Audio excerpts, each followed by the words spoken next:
Hello, everybody.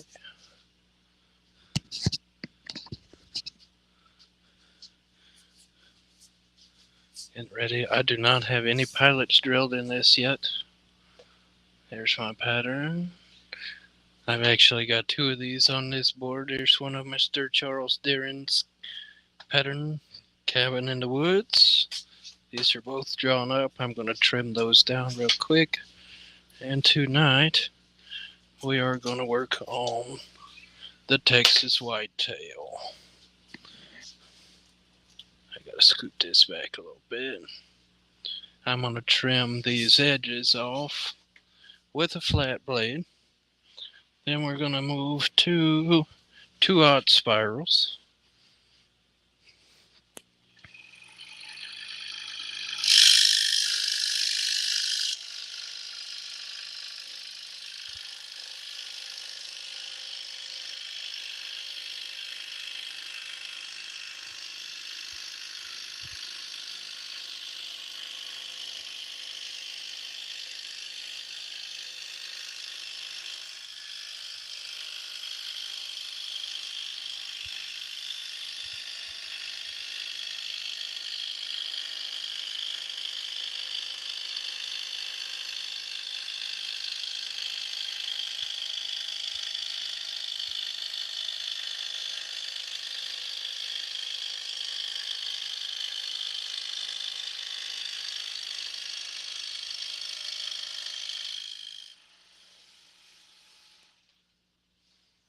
These two pieces will be 16 by 20.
All right then.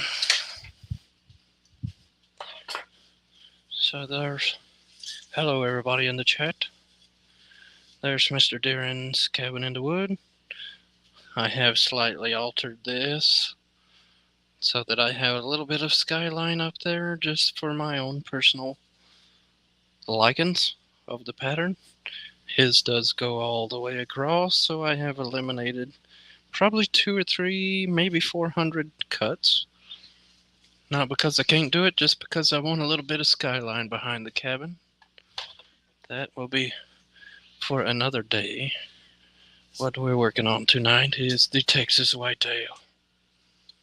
That is a pattern I drew up a little, I'm going to say probably close to coming up on 2 years ago, shortly before Daddy took sick and passed away. That was supposed to have been designed and cut for him to hang with his mounts. I did not get around to doing that. But we are finally at a point. I'm tired of looking at it over in the corner. So we are going to work on that. And it is kind of crazy late schedule, but they have moved me to night shift next week. So I've got to do something to somewhat stay awake all night. We are going to use 00 spirals on this tonight. But first I got to drill some pilot holes. How much is the deer pattern? I will sell this pattern once I get it cut for myself for $10 if anybody is interested. I do not have a website, but I do have email, and I do everything through email, PayPal, transactions on that.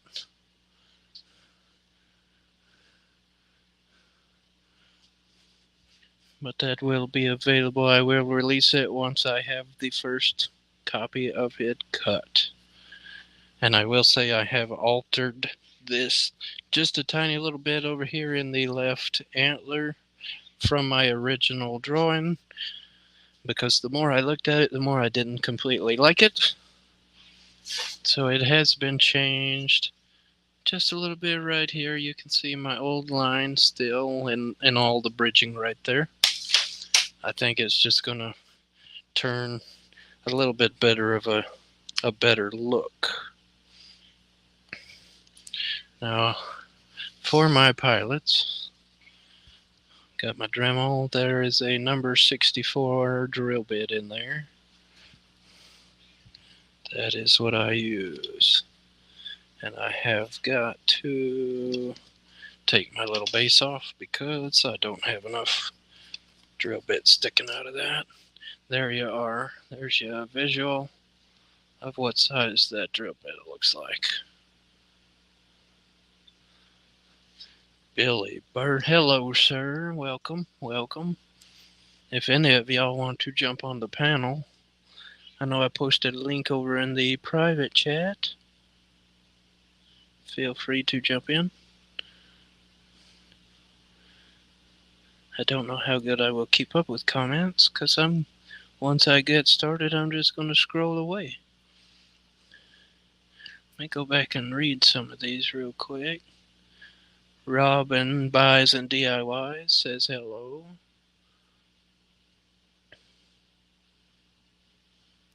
A lot of people in here I'm missing. So to all of those that I have missed, and Mr. Henry with the swollen ankle, this will give you an opportunity to rest up a little bit and just kick back and enjoy the show. The address, Mr. Henry, is 321 Cypress, as in Cypress Wood Street in Alvin, Texas. And that zip code is 77511.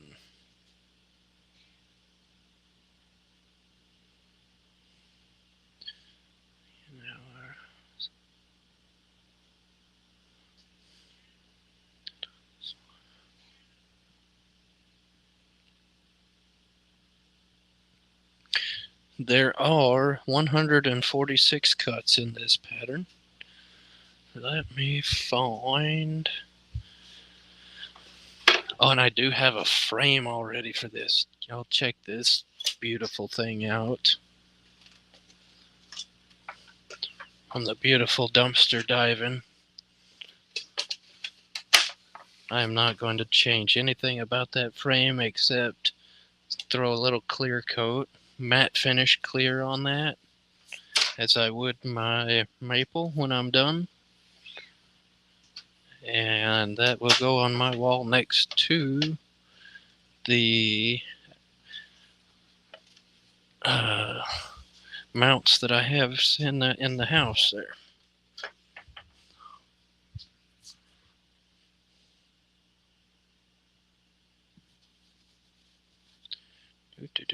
Let me see.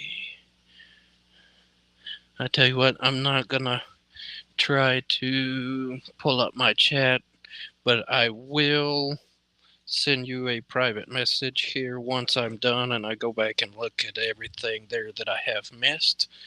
And now I'm forgetting what I was doing. This is what I was after. I just used a little backer board here, scrap.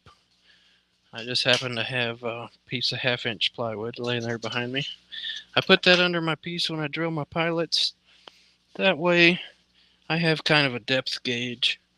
I see when I hit the other plywood, I don't go too far, but I can still sit at my table, do all this.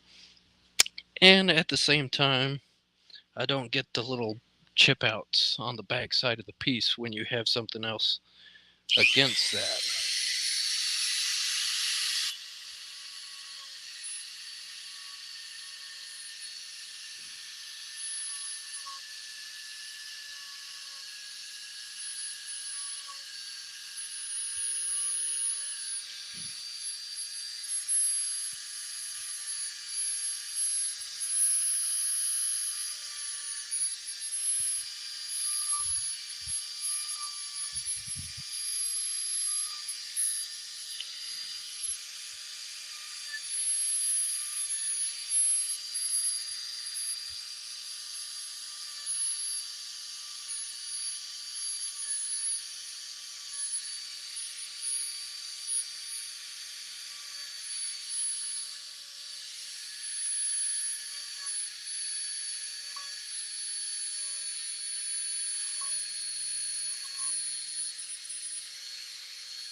There's always one or two that I end up missing.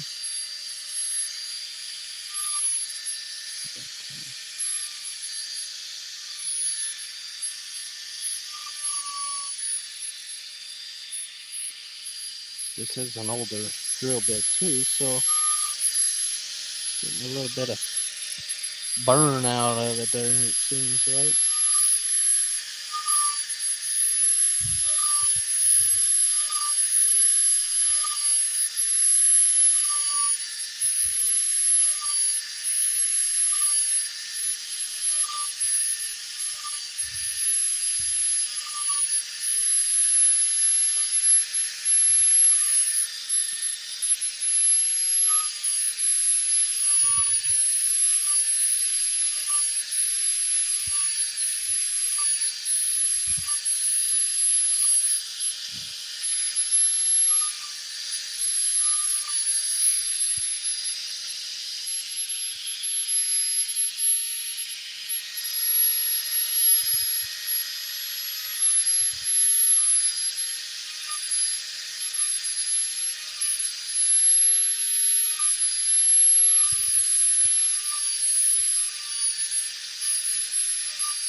We're almost there.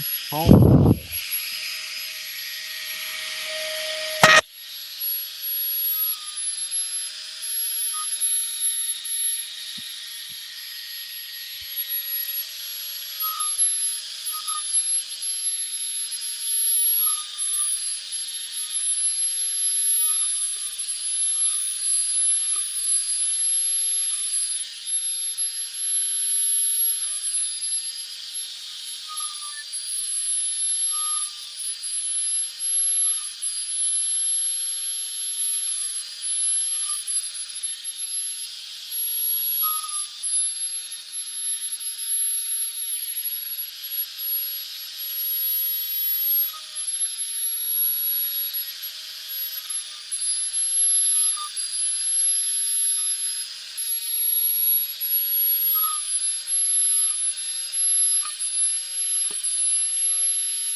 I think that's it, but we'll probably find one that I missed before too long.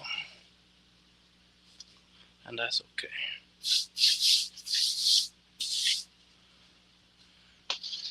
Well, now I think we're ready to start something good.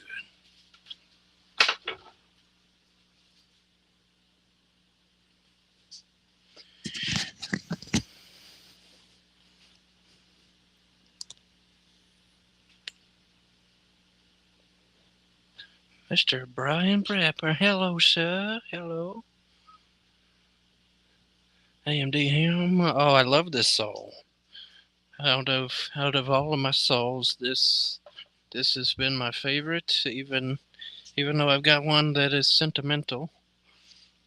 In the shop back behind the camera, I do have a DeWalt 788, and I have two of the Dremel model 1671. I've got a pair of twins over here. One of those belonged to my grandpa. It is somewhere around 23, 24 years old at this point, and she still runs. Not quite like she should, but she does still run. So that's my little sentimental soul. But the Pegasus, that is my she's got a German name, but in English her name is Beautiful Beast. Like I said, we are going to go with a 00 on these blades tonight. And I've got a gross here of the doubles. Not a full gross at this point. I haven't cut in so long. I don't know how many's left in here, but a couple dozen here. 1, 2, 3, 4, 5, 6, 7 dozen in that package still. I shouldn't break any blades tonight, so we should be in good shape. Yeah, right. Now for that cabin over there we just cut out a little bit ago, that will be a 000 that I use on those. And that will be Nequa. These tonight are Pegasus spirals. But I will drop down to a 000 Nequa blade. I have the DeWalt. I tried Pegasus at the show and liked it. Good deal. What is a 2-aught? Yes, that is a 00 or a 000 and then a 2 or a 2/0 or a 3/0. It's all the same. It's a 2-aught or a 3-aught blade. Then you have a 0, a 1, 2, 3, 5, and I believe spirals go up to even a 9. I do not cut with anything higher.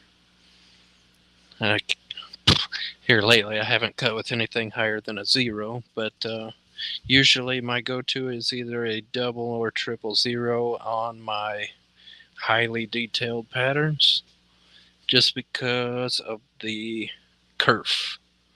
I and if you've ever heard people say you cannot get a square cut with a spiral blade, that is false information.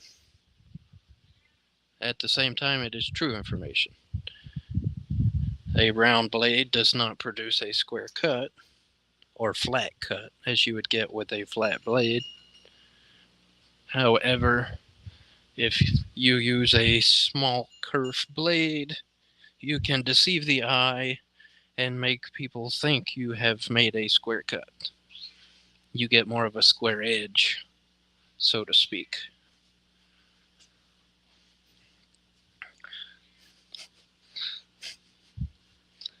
So even down here in my cut corners, I can use a double 0 and it still looks like a square corner when I am done.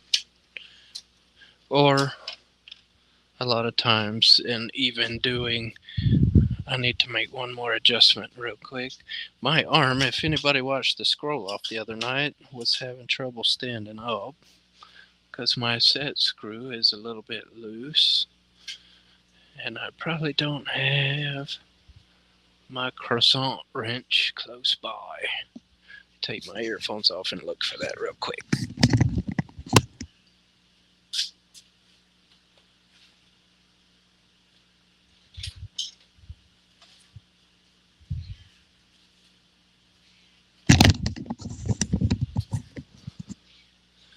Folder.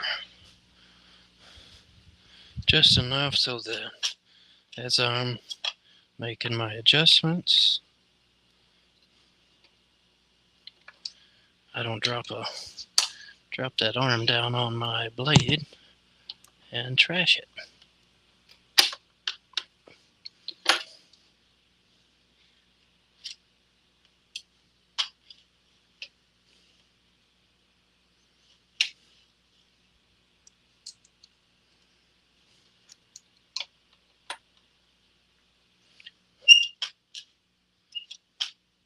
We'll see if that works for a little while.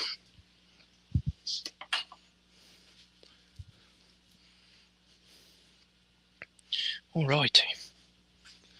Take a swallow of some tea and we're going to get started.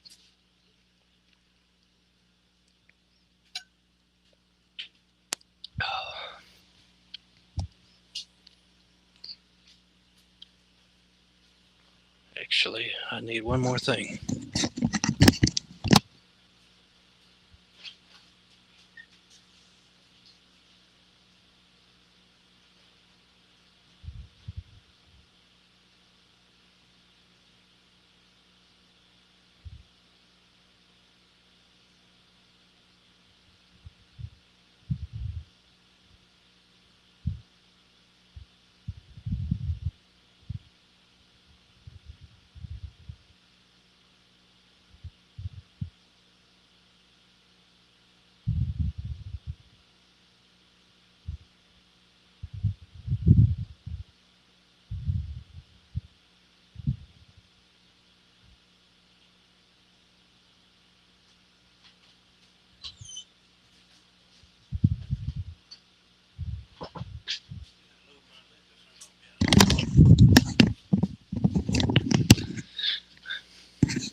Just in here a little closer.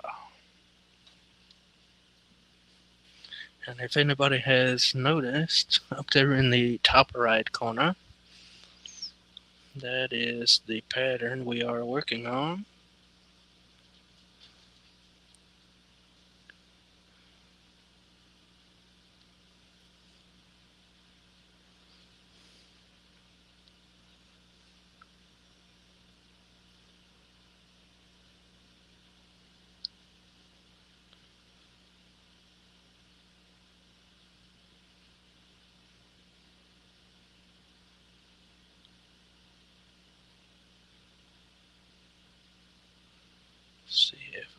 can. There it is, right there. Is your finished product, or what she should look like, or he, I guess in this case.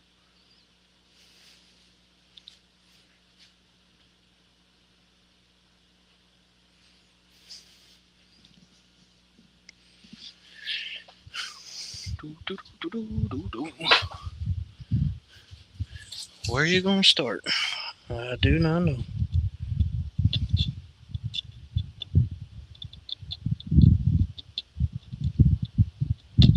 Usually I just lift that board up and go in the first hole I can locate once I get there. In this case, we're going to start in the left ear. Or I guess that's his right ear. Turn this shop light on. Alright. What did that do for us? We're going to cast a shadow. Let me adjust this here. There we go. There we go.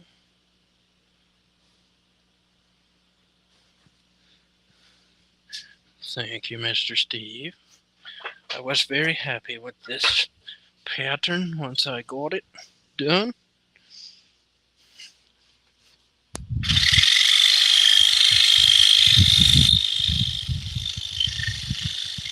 See if I remember how to cut with a spiral.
Trash bucket a little bit.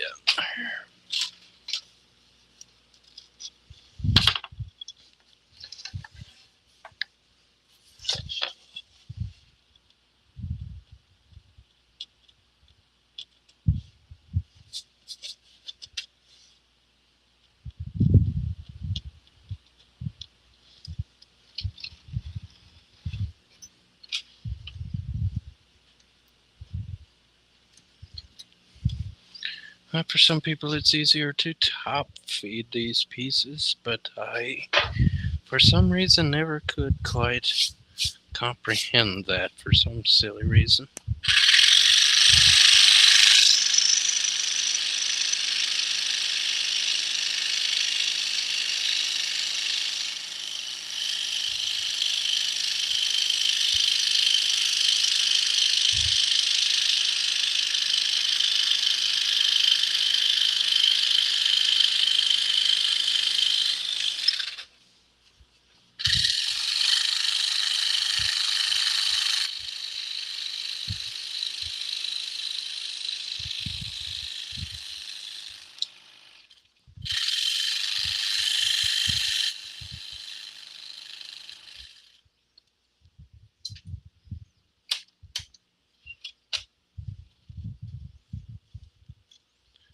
With these number 64 drill bits on my pilots, it does make it a little trickier just sliding the board around and sliding into the pilot hole. So quite often I actually have to lift the piece up and look for it.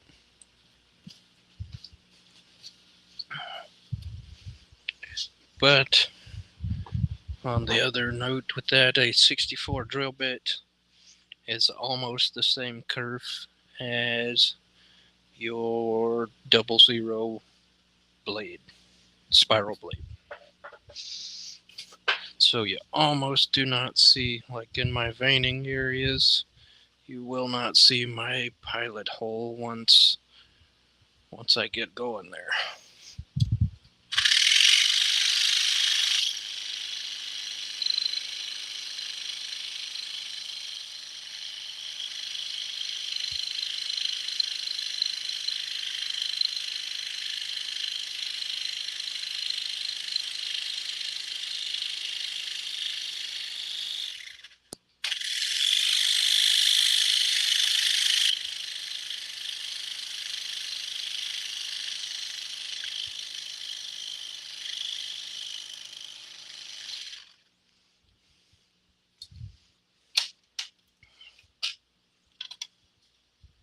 Let's see if I can find that one without looking.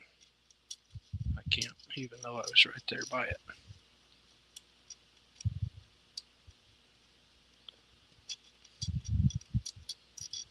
Nope.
Oh, there she went.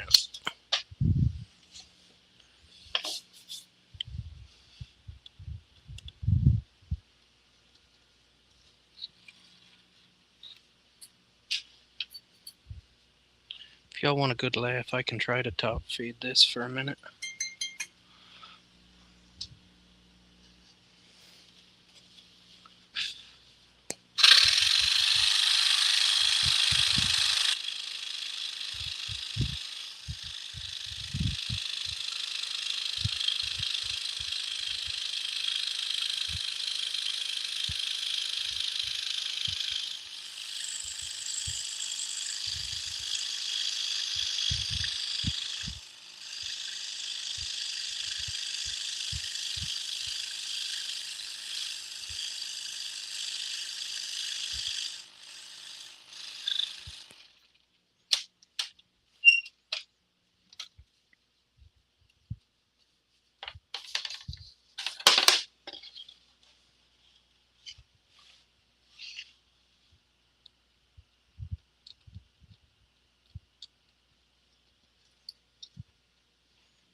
I got it.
Missed my clamp a little bit that time and hockey sticked my blade.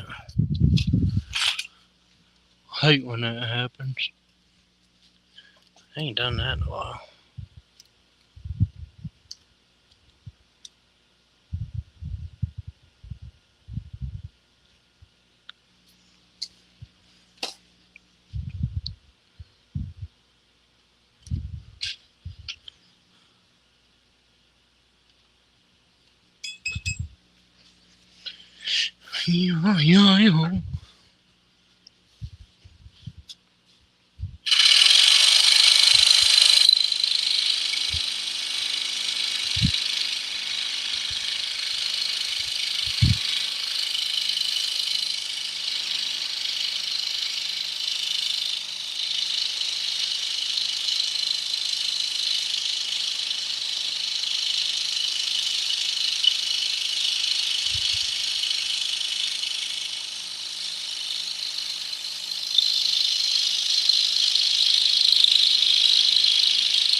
Yeah.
Done it again, man. Well,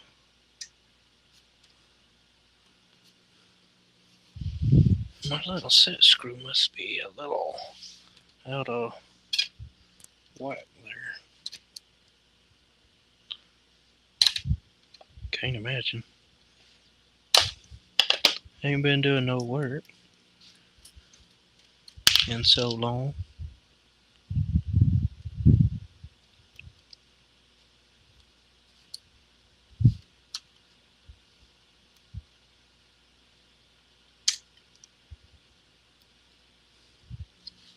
I think that straightened her out.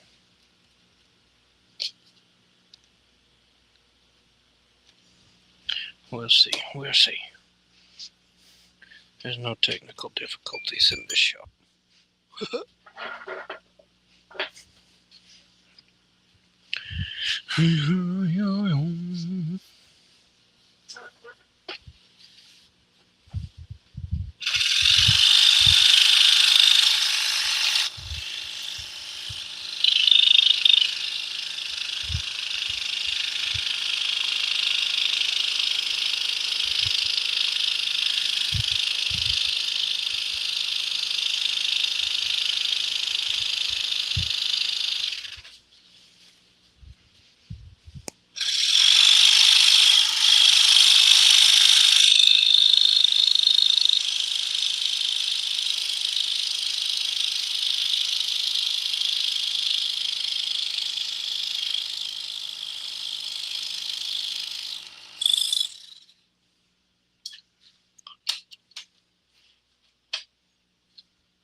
The heck did you do?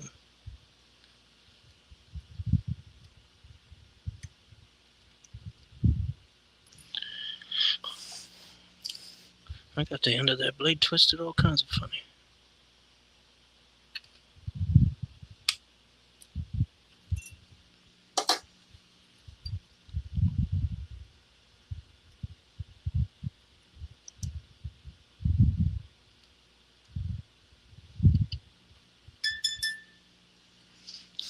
I don't know what I'm doing.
And I don't know what I have done here.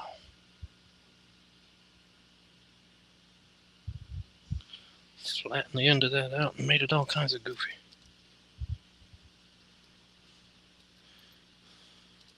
I may have done too much with my clamp there a minute ago.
and everybody can take a drink.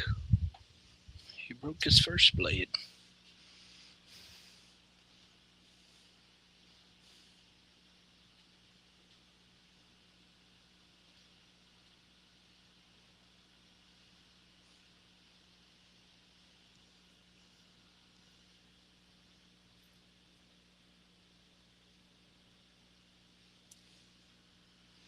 Might as well just leave that unstrung. Guess I might break one more tonight before we're done. Probably not, but just in case.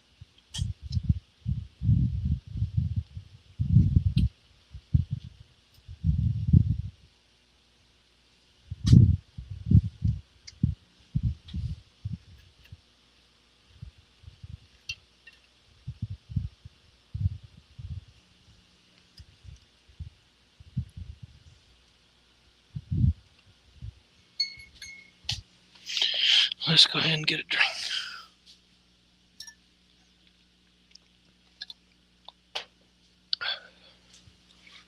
Good old sweet tea.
I see what you're doing.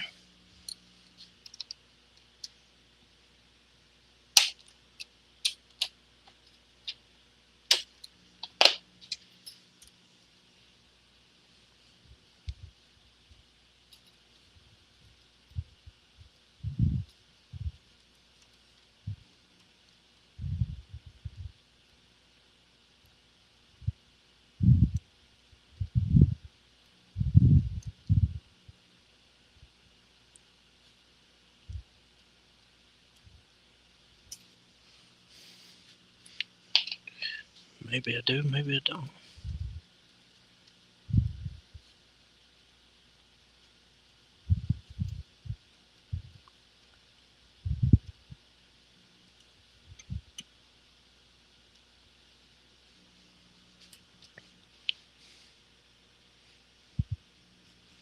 Maybe I do.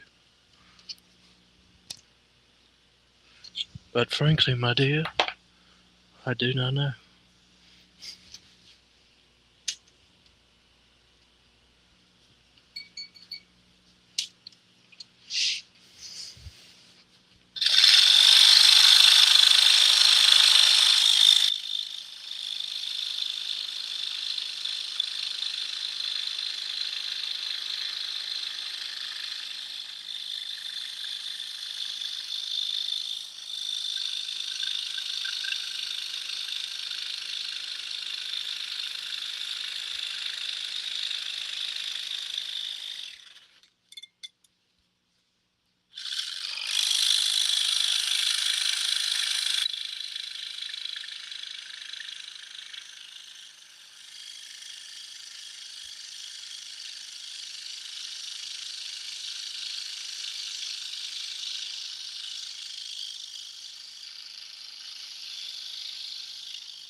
There's that one that I missed.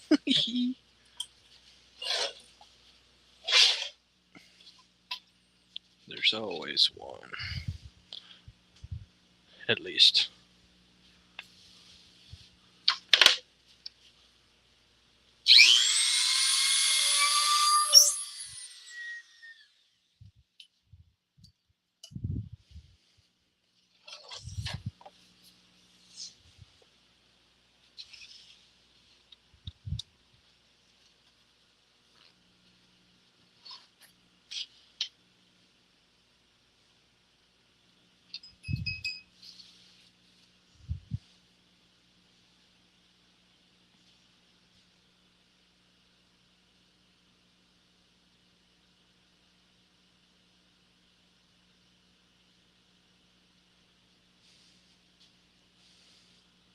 Hello, Chris.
Oops. Getting ahead of myself.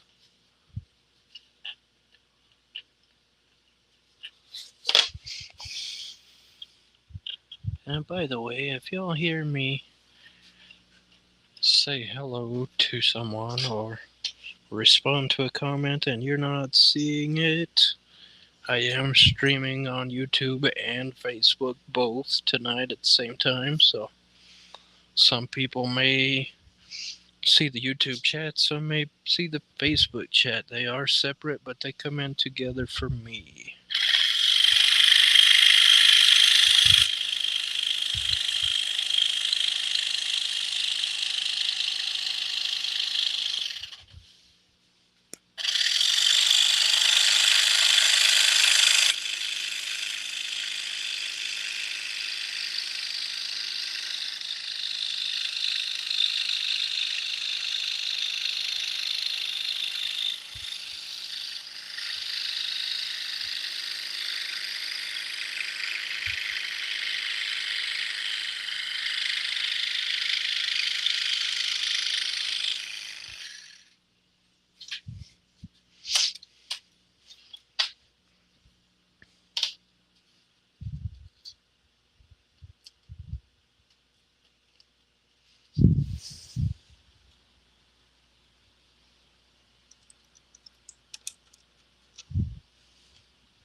Let's put a new floor in my basement shops this weekend. That's always fun. Easy tiles.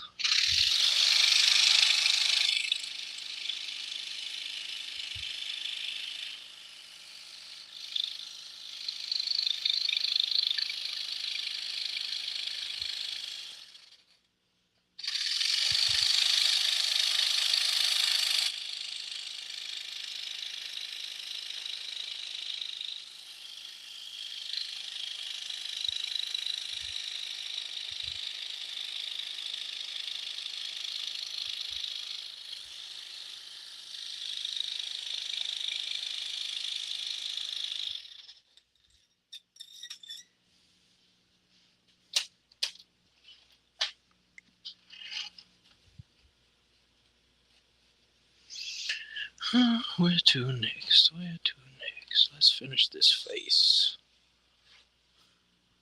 Finish this face.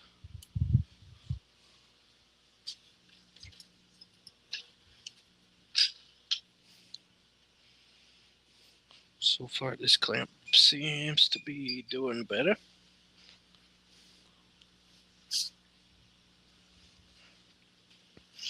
Now that I got her in what appears to be the right spot.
Come on now. I know I'm all over you.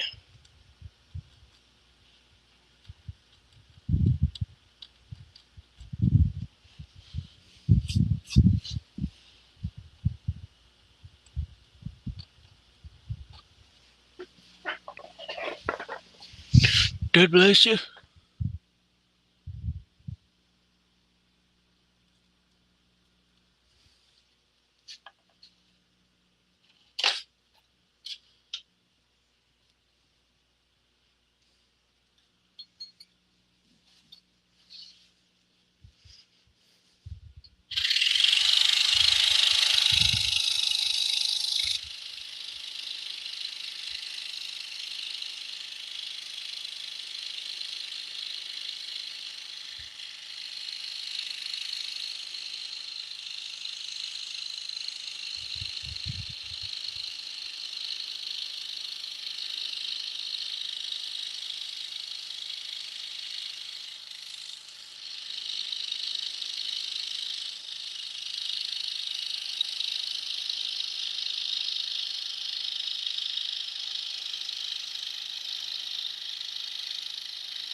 Hello, Mr. Russ Meadows.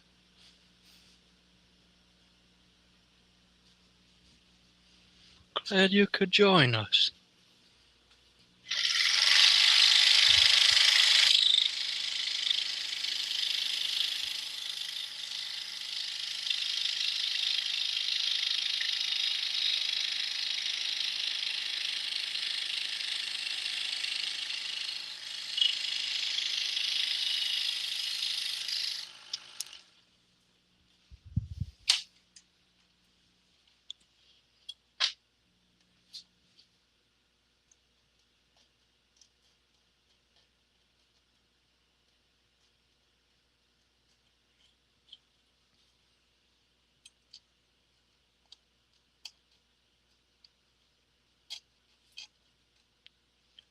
Come on, I know you're close.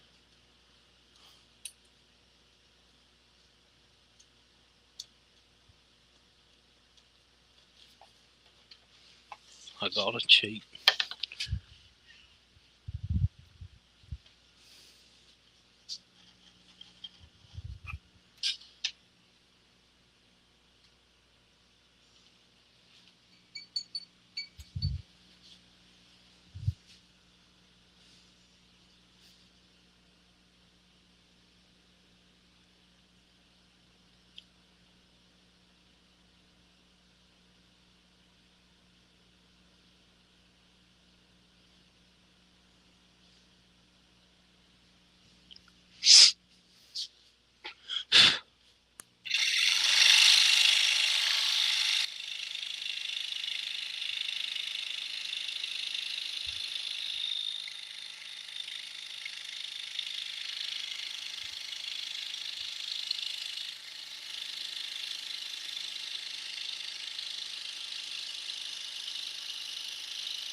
Nope, not having it. Come on, man. Give me a break.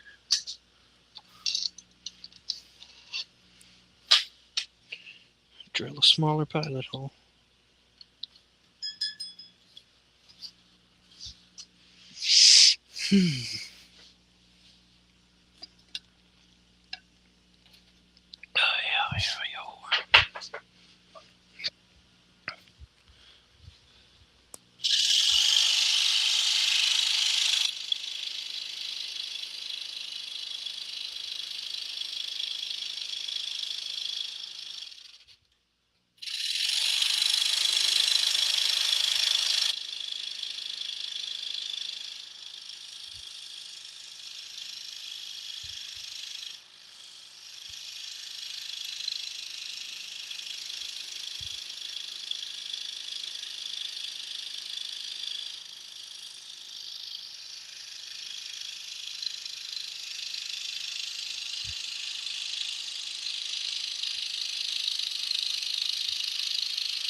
Ahí.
Alright, there's a face.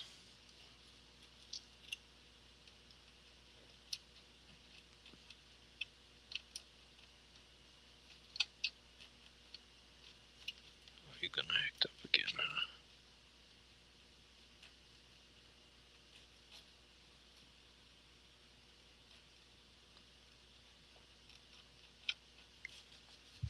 Alright.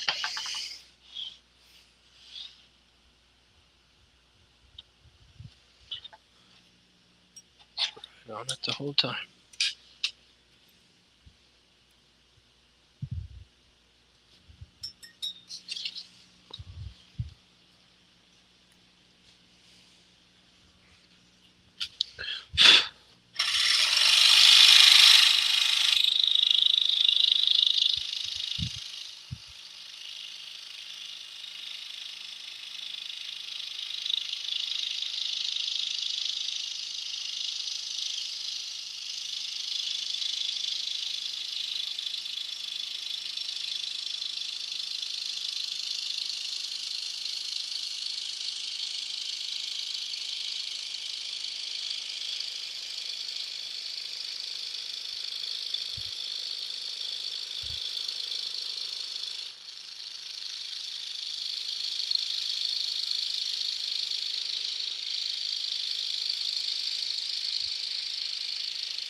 Come on, man.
There you are.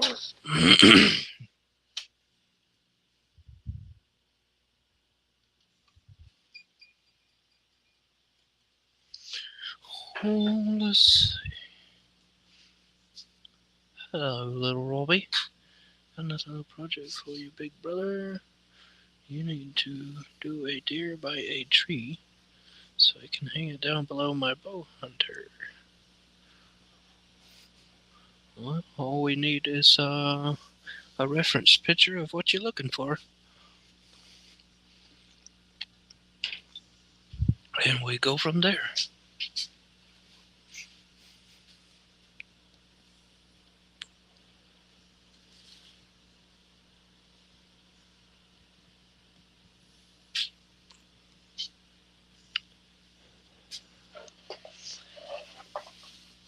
All that noise you're hearing, I gotta stand up, sit down, stand up, sit down. I go back and forth with my stool there.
Alrighty.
sent you one that might be a little better to do. Alrighty. I will check it when I check it.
I will disclose real quick, in my original rendering of the pattern, this last little cut I'm doing right up here is actually attached to the cut I just made.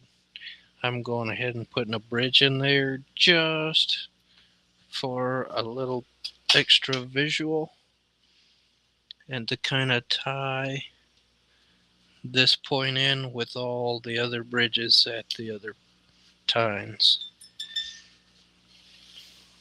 That was kind of an afterthought, but not a requirement or in the actual pattern.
gonna have to look at these.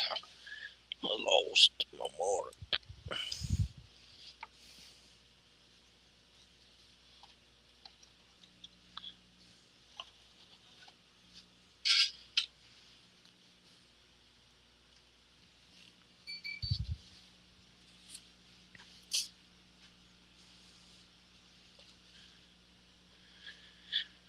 Why is it that it seems my blade bends same way when I turn my wood piece?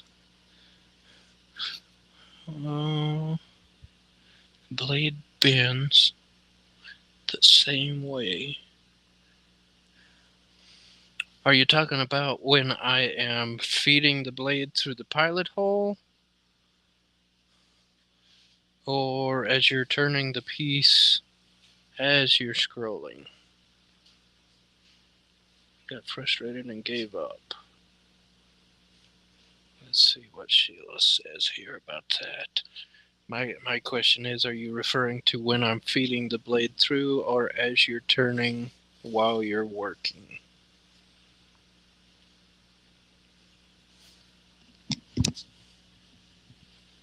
Turning piece as I'm turning. First question I'm going to counter with is, how is your tension on the blade? Do you have enough tension? And when you say bending, are you cutting with a flat or a spiral? And are you referring to the blade kind of tweaking to the sides with the piece?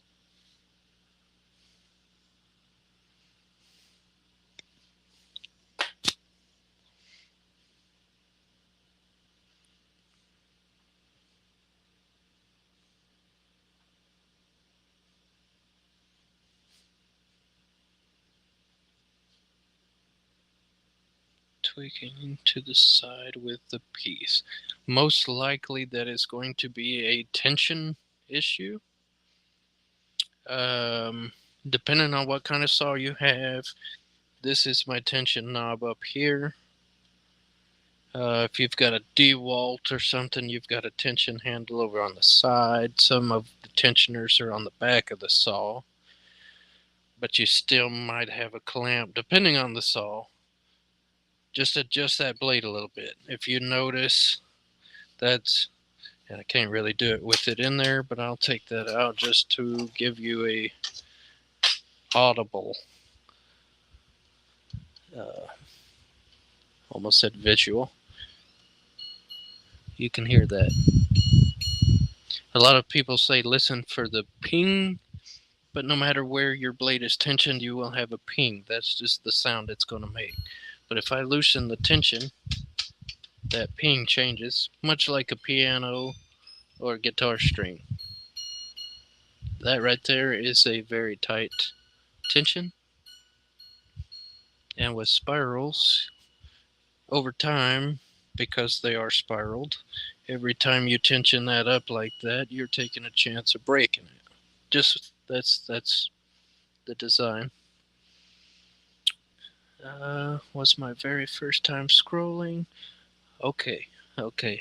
So you do have a Pegasus, you do have an identical saw. Now, let me go through this again. That is tensioned all the way, the lever's all the way back. If I adjust my blade and I'm going to push down just a little bit on that blade, you can kind of see the bend in it, maybe on camera, maybe not, because these are hair thin. That's no tension. You can hear the difference in that tone. That is a very loose tension. You can see maybe how much play there is there. I can wiggle that front to back, side to side. That is not enough tension. And as I'm cutting, as I'm pushing that wood or turning that wood, if you're using flat blades, the teeth on that blade are going to try to veer with your turn.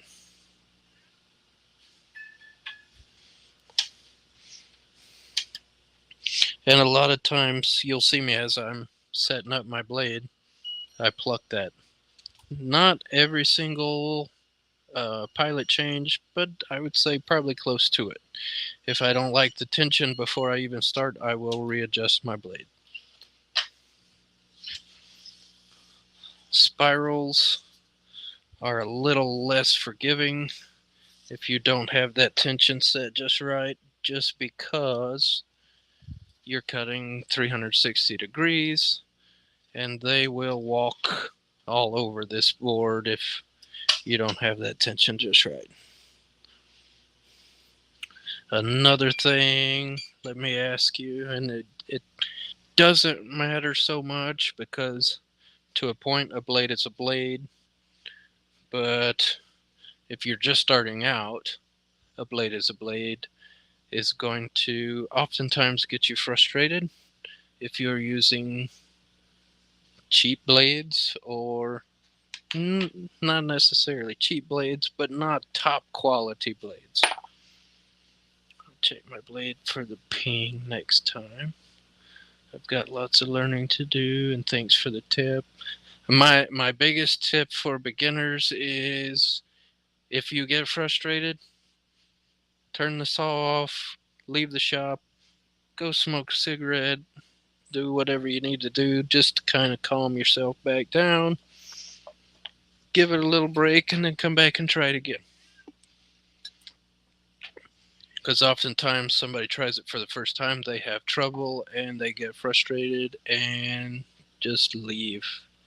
End up selling the saw and never continue. You got blades from Bear Wood, so you are probably also using Pegas or Nequa blades. That's good because that tells me you've got good blades. With the issues you're having, it is, and I'm not talking down at you or talking bad about you, but that is going to be 100% user error. Like I said, just go back, check your tension. Another thing you'll notice, different types of wood, different blades are all going to require a little bit of tweaking with your tension.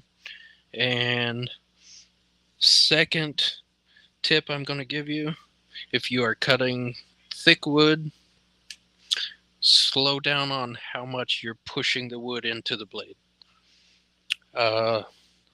That's number one tip a lot of people give is let the blade do the work. Much like a bandsaw, if you're familiar with that, you are feeding the wood into that blade. As long as you have a good, fairly fresh, sharp blade, you should never have to push real hard into the blade. Just kind of guide your piece. If you're cutting thick wood, as a beginner, you're going to want a bigger size blade. That's going to accommodate you as well.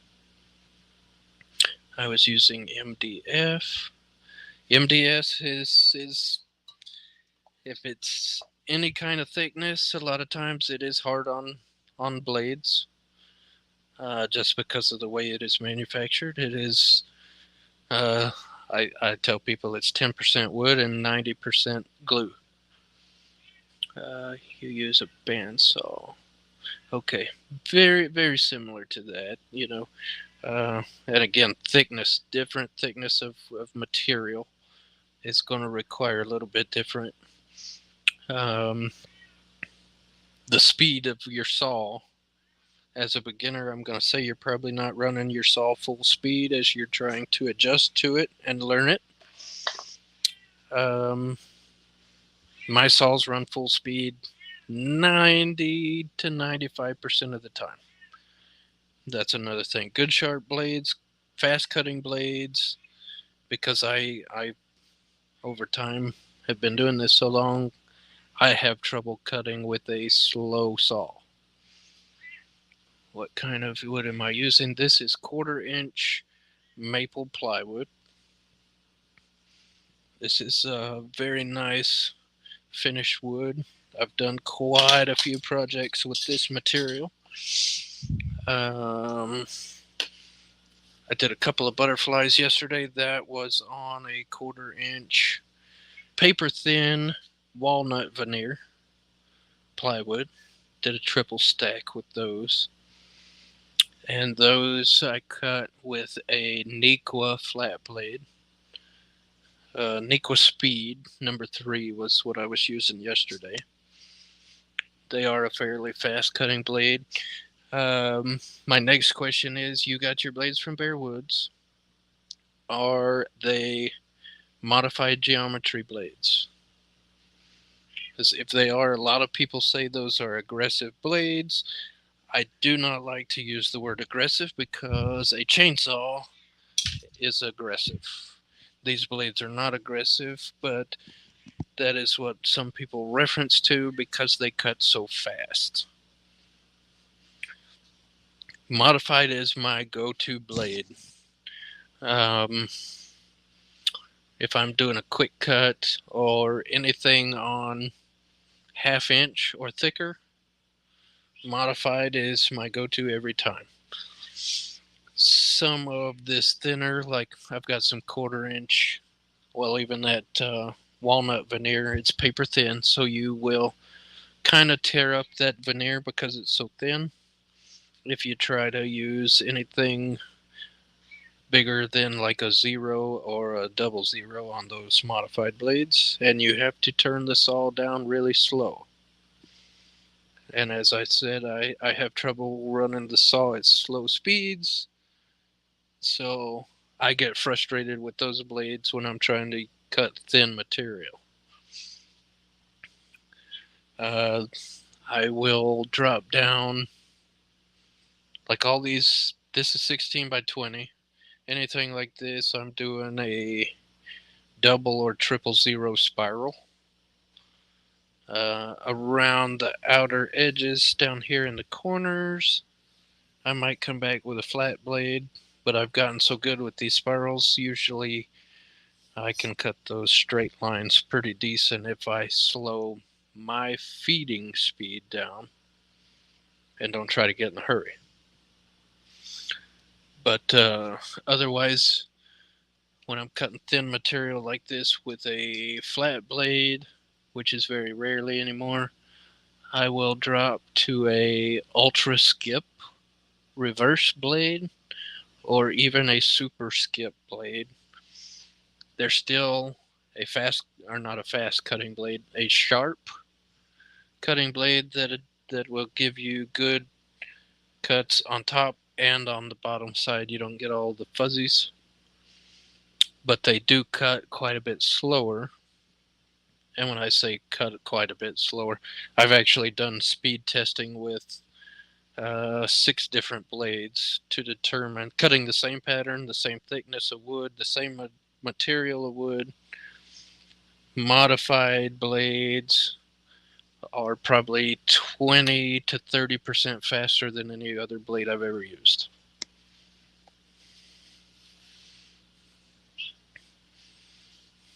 Other tip I would give anybody is get a bunch of scrap material, different types.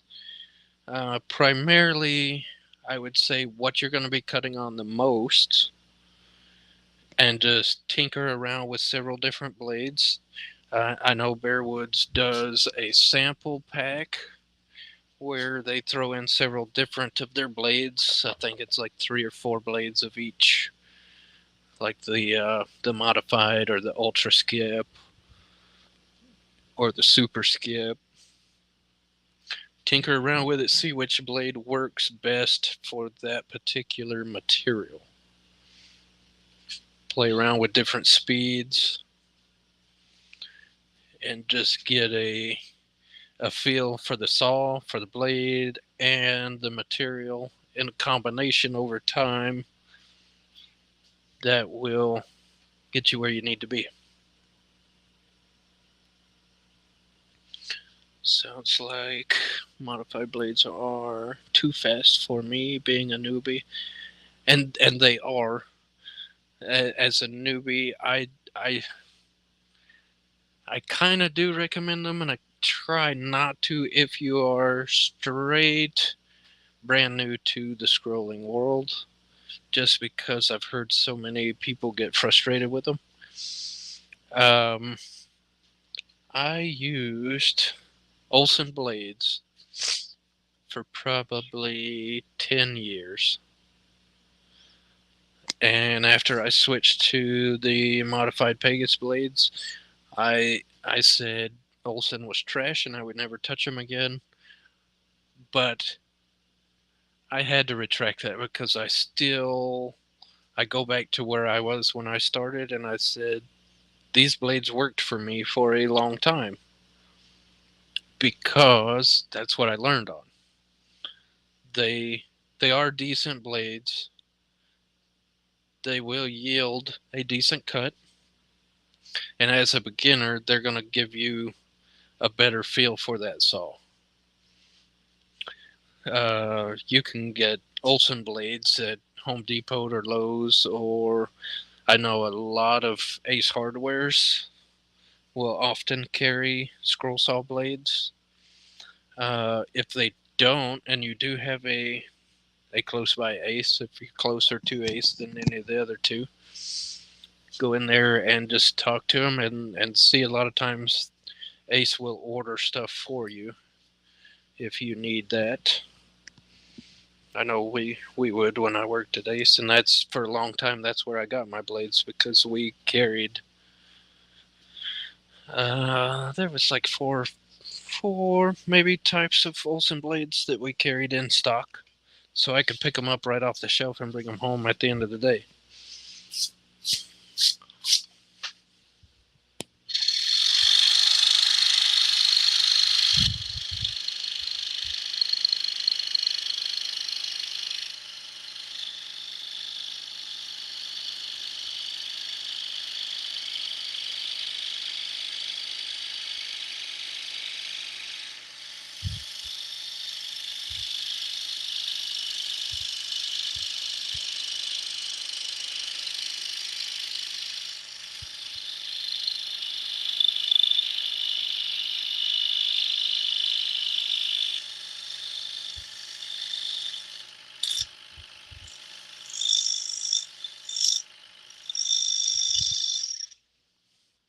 And I will say, as a beginner, you did really good by jumping straight to the Pegasus saw,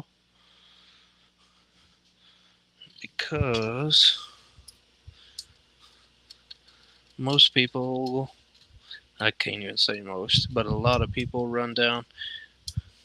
They find one on Facebook Marketplace, or they get a beginner level saw, Harbor Freight saw,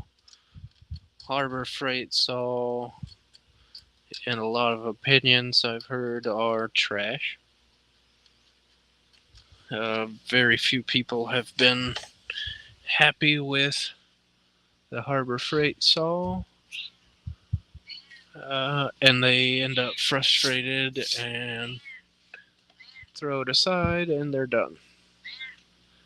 What do you want, Shopcat? I know. Your bowl is full.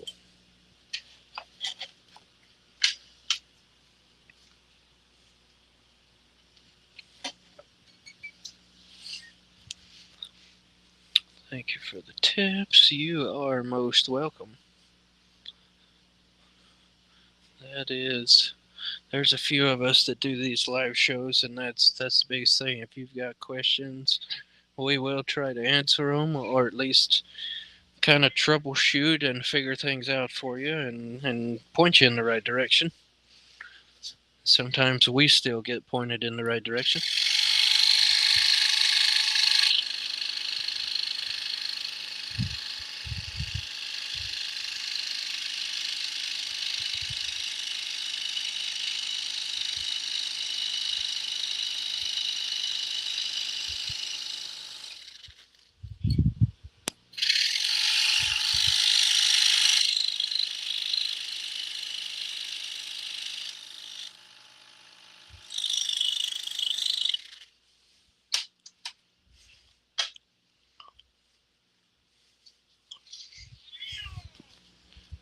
What is your problem, cat?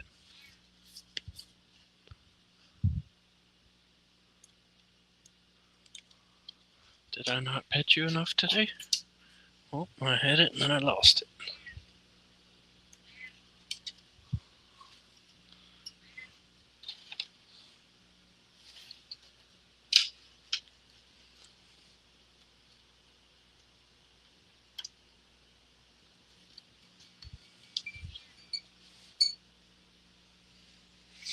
I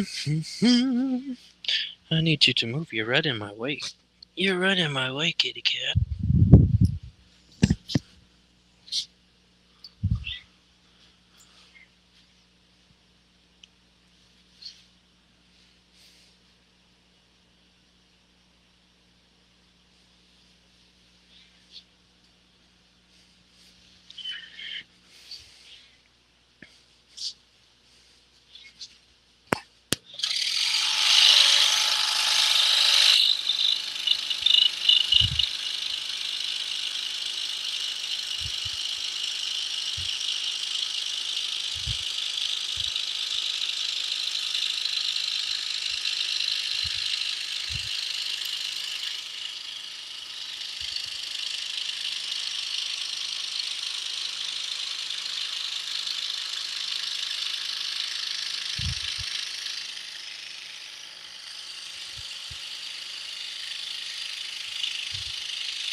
Oh, I started scrolling. Dadgummit, come on. You gotta release the tension lever first. Back in 2002 with a jigsaw. I didn't even know what a scroll saw was. But I figured out that I could make some pretty cool little projects using a jigsaw.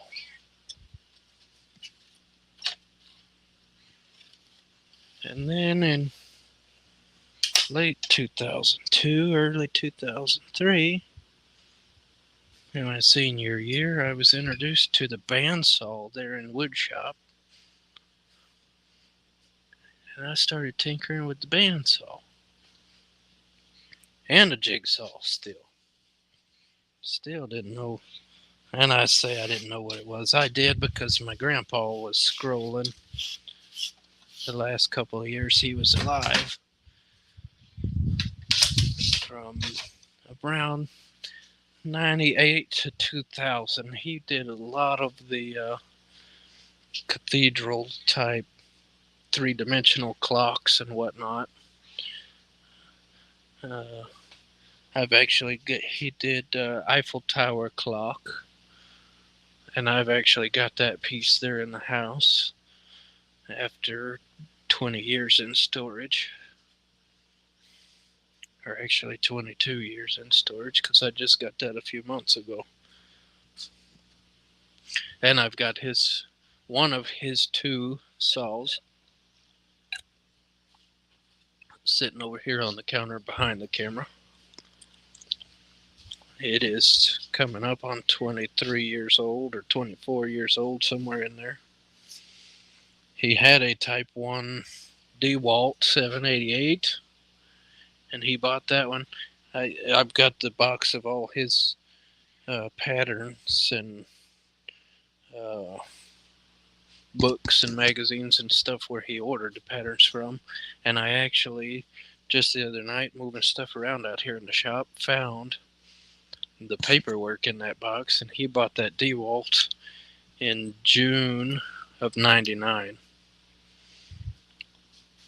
I think I know where that saw is, but I am not 100% sure. And I wish I had it sitting in my shop too.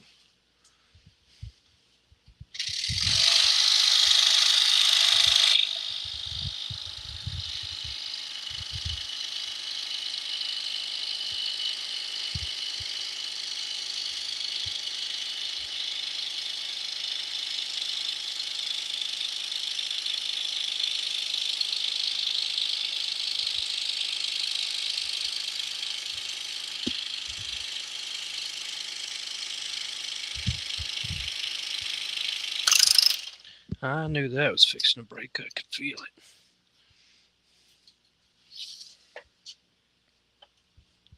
So there's blade number 2. Deciphering.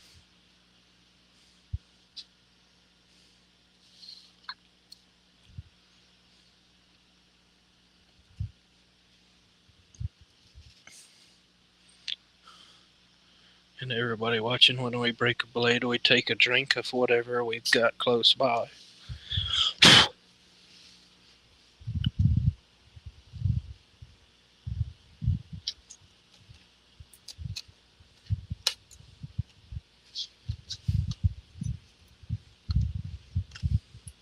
I have a big glass of iced tea somewhere back behind me.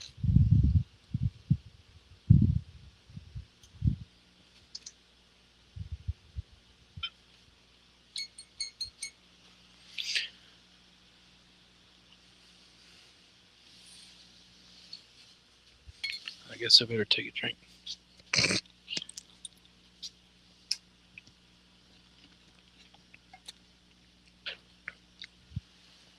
Oh, I know, Shopcat, you're gonna have to move out from under my feet.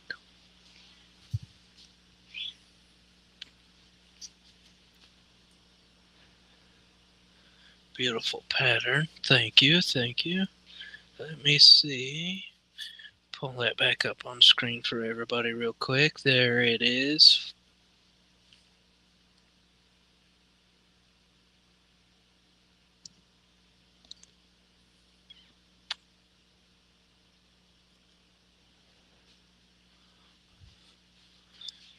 We are 2.5 hours into this project, and that was actually cutting it down from the original block of wood and drilling 146 pilot holes.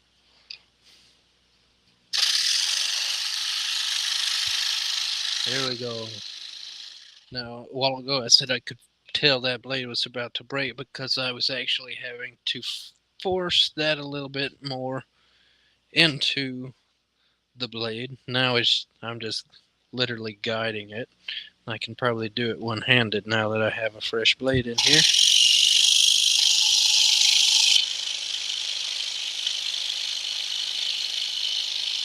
That's what kind of difference that makes.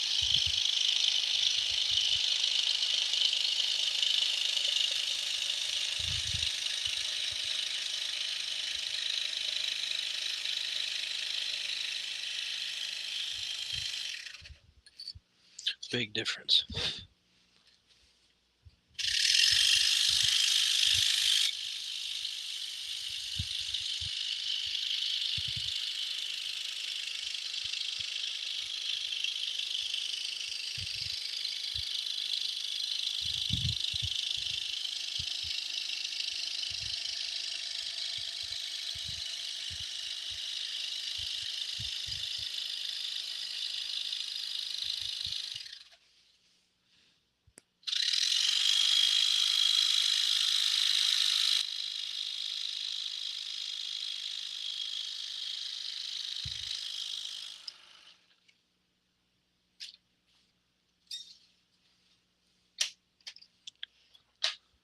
I've been called crazy for letting go of a spiral blade with only one hand, but good blades do make a lot of difference.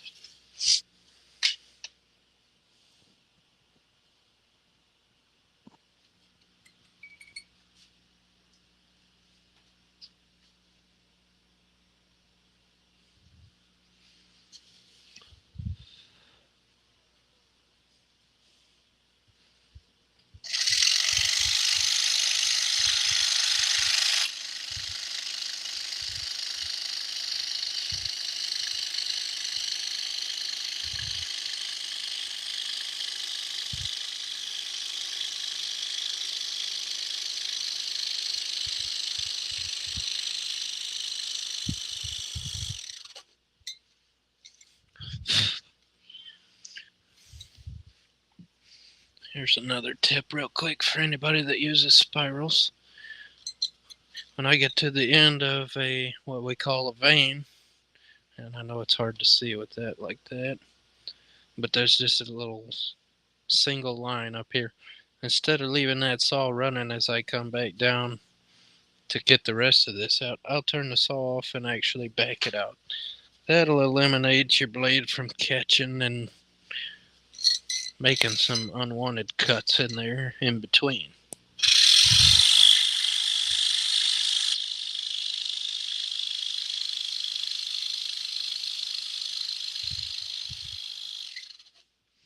Or even when you come up to a corner, adjust your piece so you're looking at your straight lines.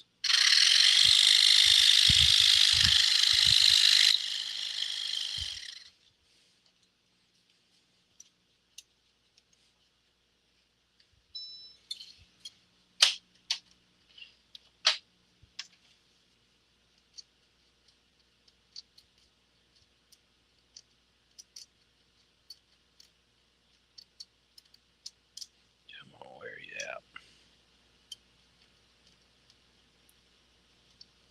That ain't the one I wanted, but that'll work. Because eventually we're going to cut them all anyway, right?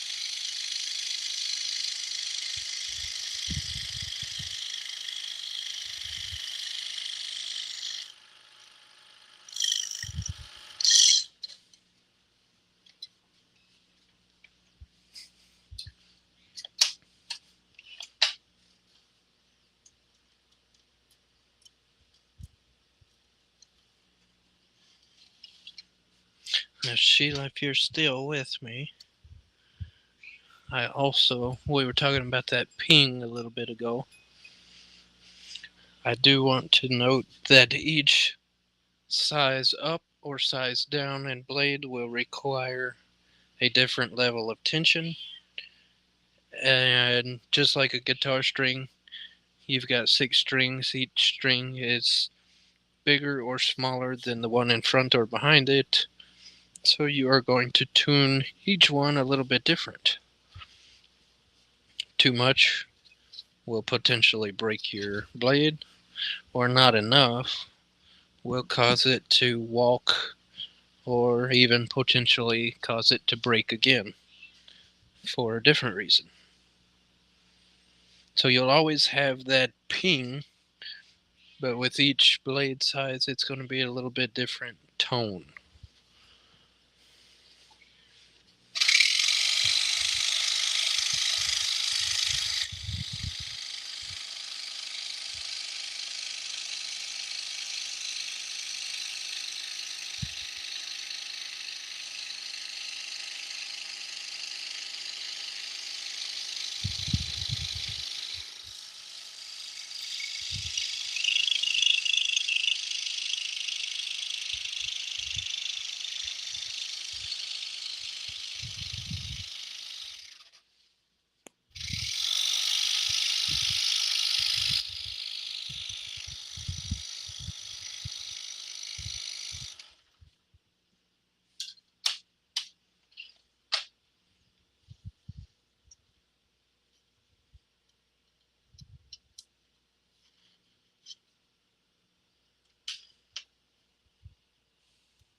Here's another. I should have put my bat wings on before I started. And usually I do for these bigger, oversized pieces. I've got a piece of this good maple slick-sided plywood that actually gives me 24 inches of table on each side of the saw, so that I don't have all this flipping and flopping over here. But I don't have too many cuts that I have to make down by the edges that are going to present too much issue. Now, once I start on the cabin over there, I might end up putting that in place, just because those cuts go all the way out to the 1/4 inch off the edge. So I'm going to have hanging off this much over here, potentially,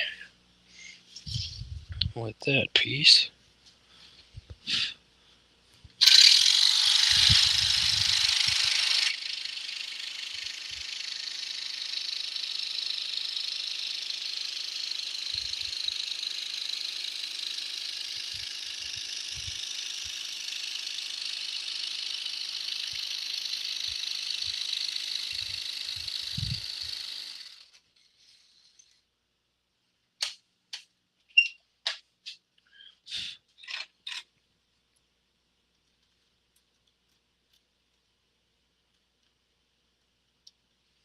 I also noted earlier, these are a 00 spiral blade, and I use a number 64 drill bit on the pilot,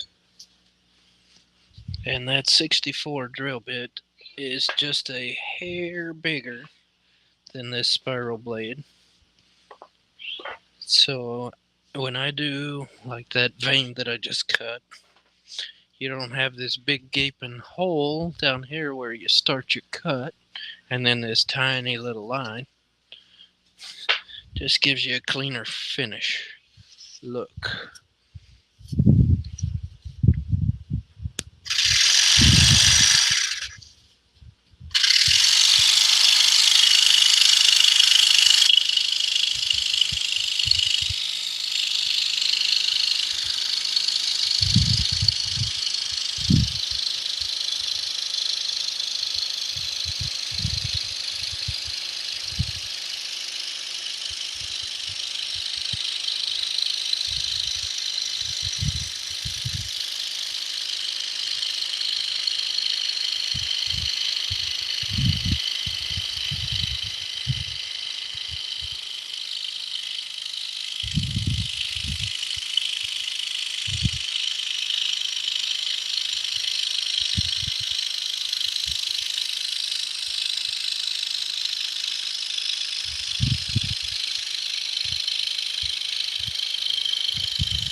I goofed on that just a hair.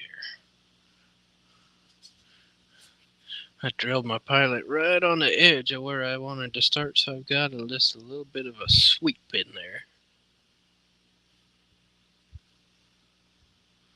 And I don't really 100% like that, but I can doctor that up just a little bit and put just a little bit of a sweep back and follow that crab claw, and it'll kind of hide that a little bit.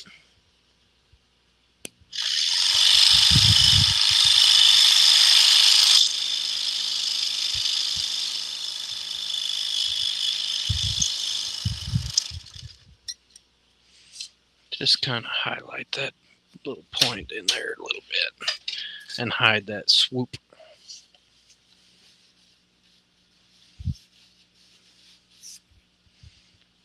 And that helped it out a lot.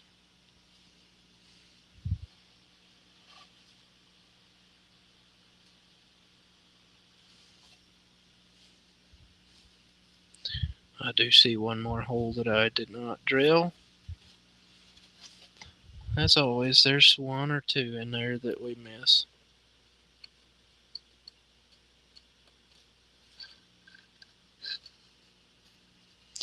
That'll be the second one I missed tonight.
I'm gonna have to look at that one. I'm scratching all around it. I can't get it in there.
Drill this last little hole on this antler.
Right. There's one antler done.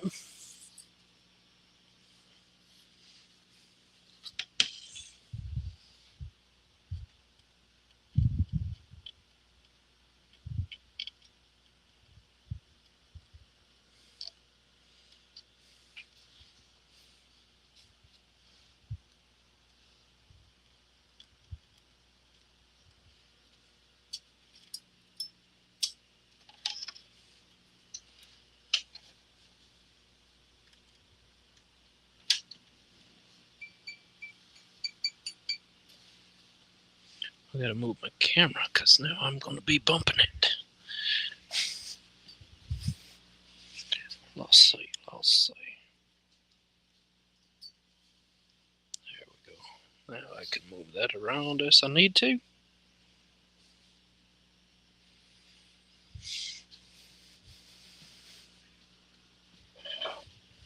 I gotta stand up and get a drink. I know, Shopcat. I know it's rough.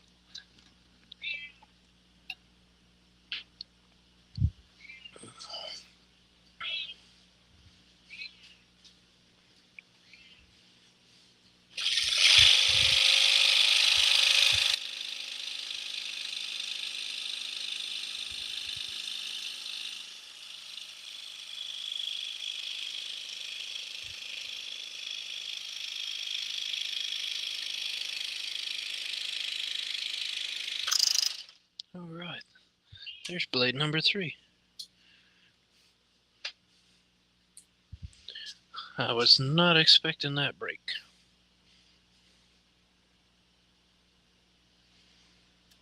Not yet, anyway.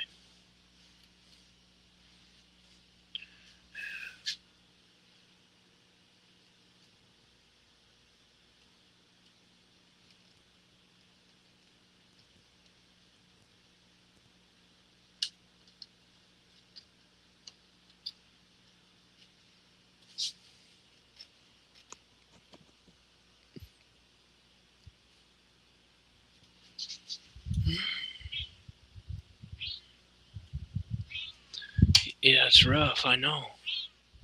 Yeah.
Oh, really? All right.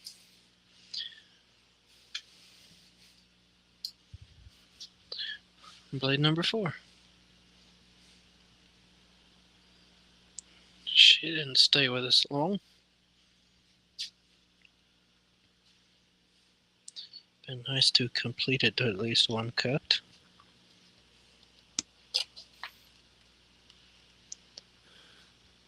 Well, sometimes that happens. Sometimes you get one cut, sometimes you get 100 with a spiral. You never know.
All right, carry on, carry on.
And there's another one I missed.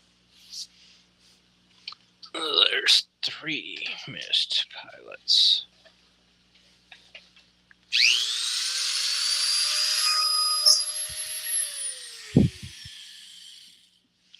Actually, I don't know why I drilled that there. That's a heck of a starting place.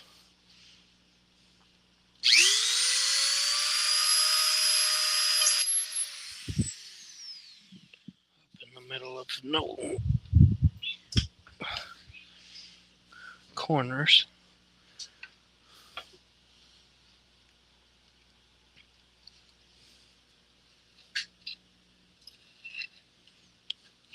I try to put my pilots close to a corner inside the cut somewhere, because it's usually easier to hide your start and stop points when you do that.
That was a rookie mistake.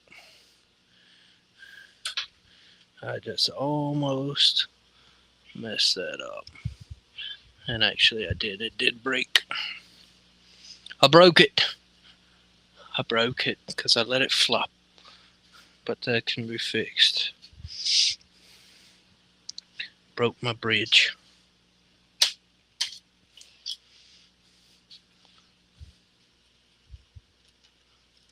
Because I wasn't holding it down. You get into material where you get a lot of cutout, you got to remember to hold it down close to the blade.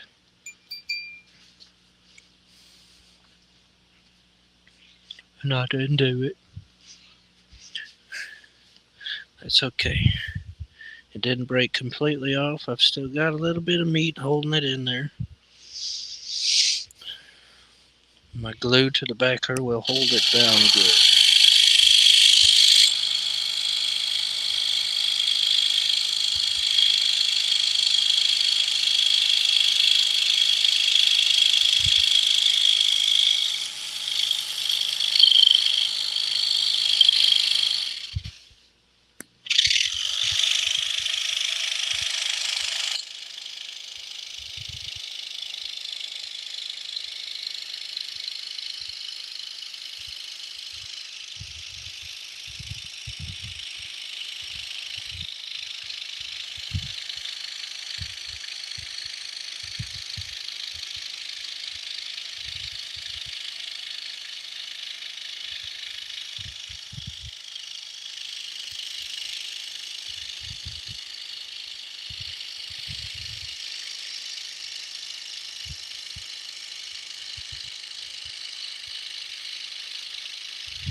I shouldn't say.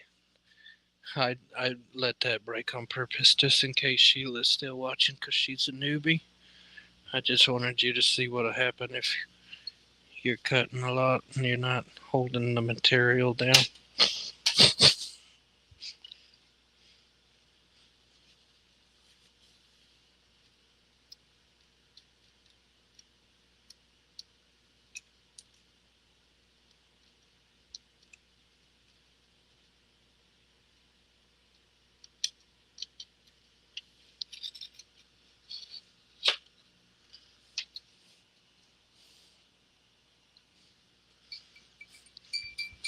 But even that little break can be fixed. I used to get all upset about stuff like that breaking, but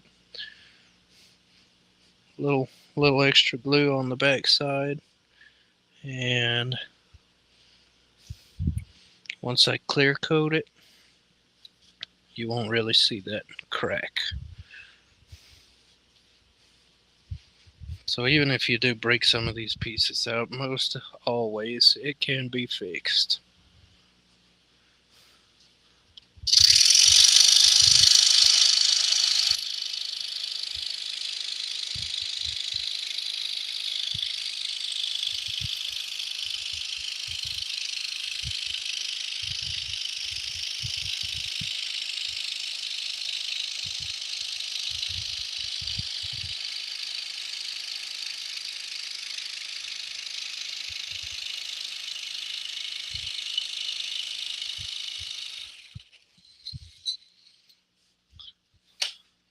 Sometimes you get a piece that'll break completely off.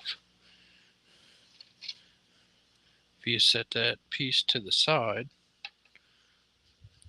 finish making all your other cuts, a lot of times you can come in with a little dab of wood glue along the edges, especially with this plywood. You get a jagged break, so it'll fit back in there like a puzzle and actually lock back together. This little dab of wood glue in there and lock your pieces back together and let it sit overnight. Then you can come back and put it on your backer and nobody sees that break. But use the clear drying glue, not that yellow stuff.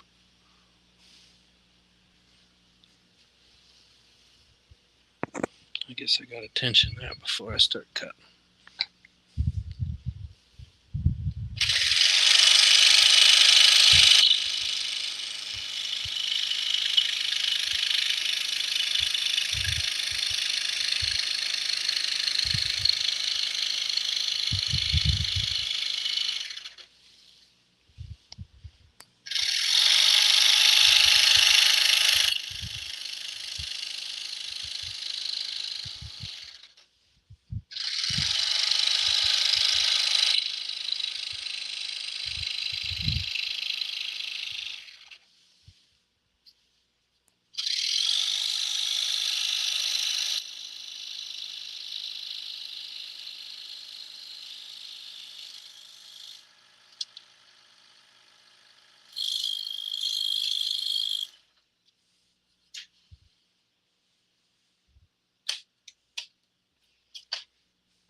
There it is.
Yeah.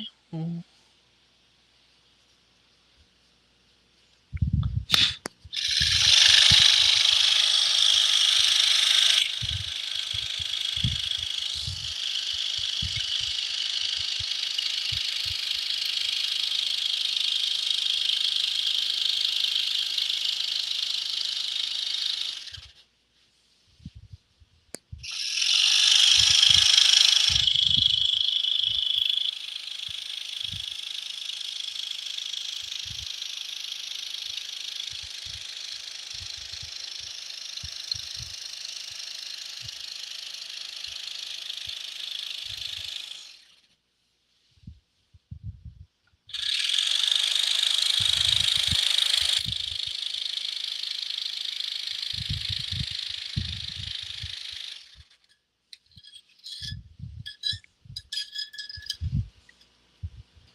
Final cut of the antler.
Right.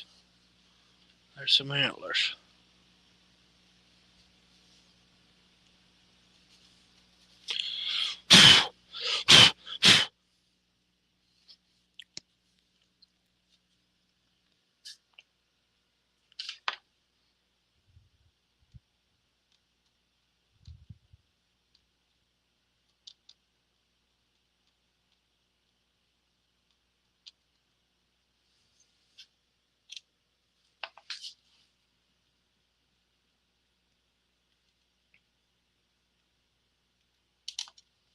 Come on.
Missed my clamp.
Uh-oh.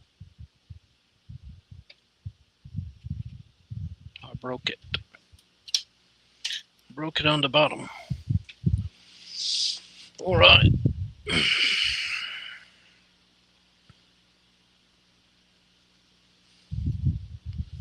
Let's go to blade number 5. Or was that number 5? I don't remember now.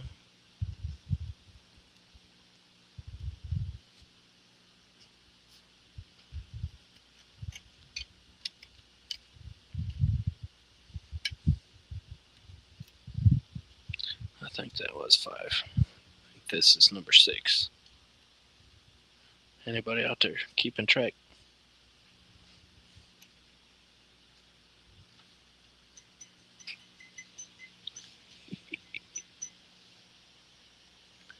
You still going? Oh, yeah. I'm still going. I got to go all night because they put me on night shift next week, so I got to stay awake all night so I can sleep all day tomorrow and to the next week. So jump on. I send a link to the private chat if you want to get on here and chit chat.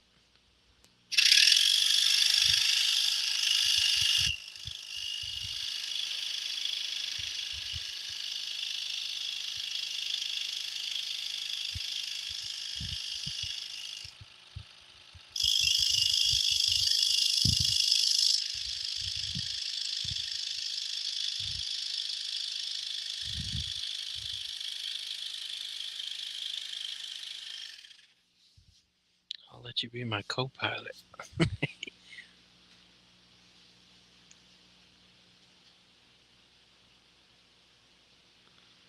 Let's see somebody else typing there. Billy lost count. I think I'm on blade number 6, Billy. Thanks for going live as I better go to sleep as I will watch the replay. Have a good night. Good night to you, and thanks for dropping in, Sheila.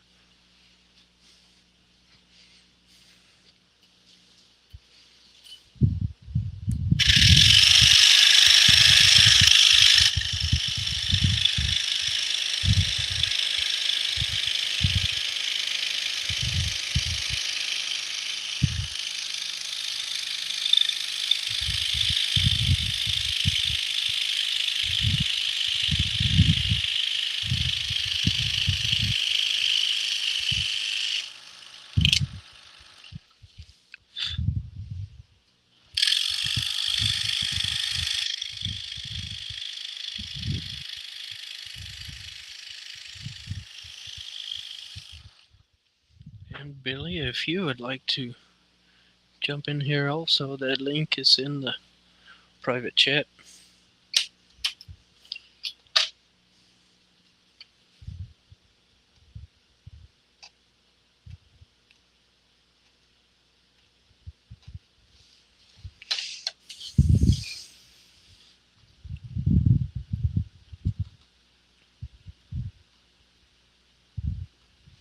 In the Hangout chat.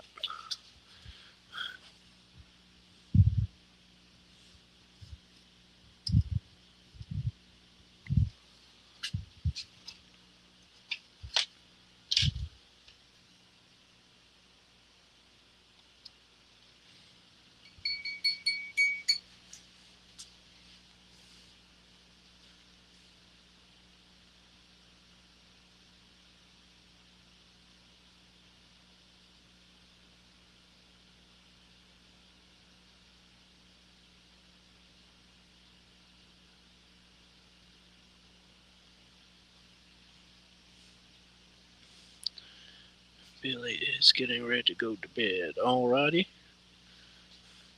What time is it? I don't even have a working clock out here in my shop.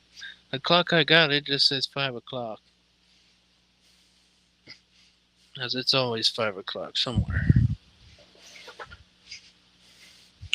What time is it? I've been live for 3.5 almost. I started, what? It was somewhere close to 9 o'clock, probably. 8:30, somewhere in there. He says it is 12:32. Okay. Yeah. Hang on, I still got to make it another 6 hours.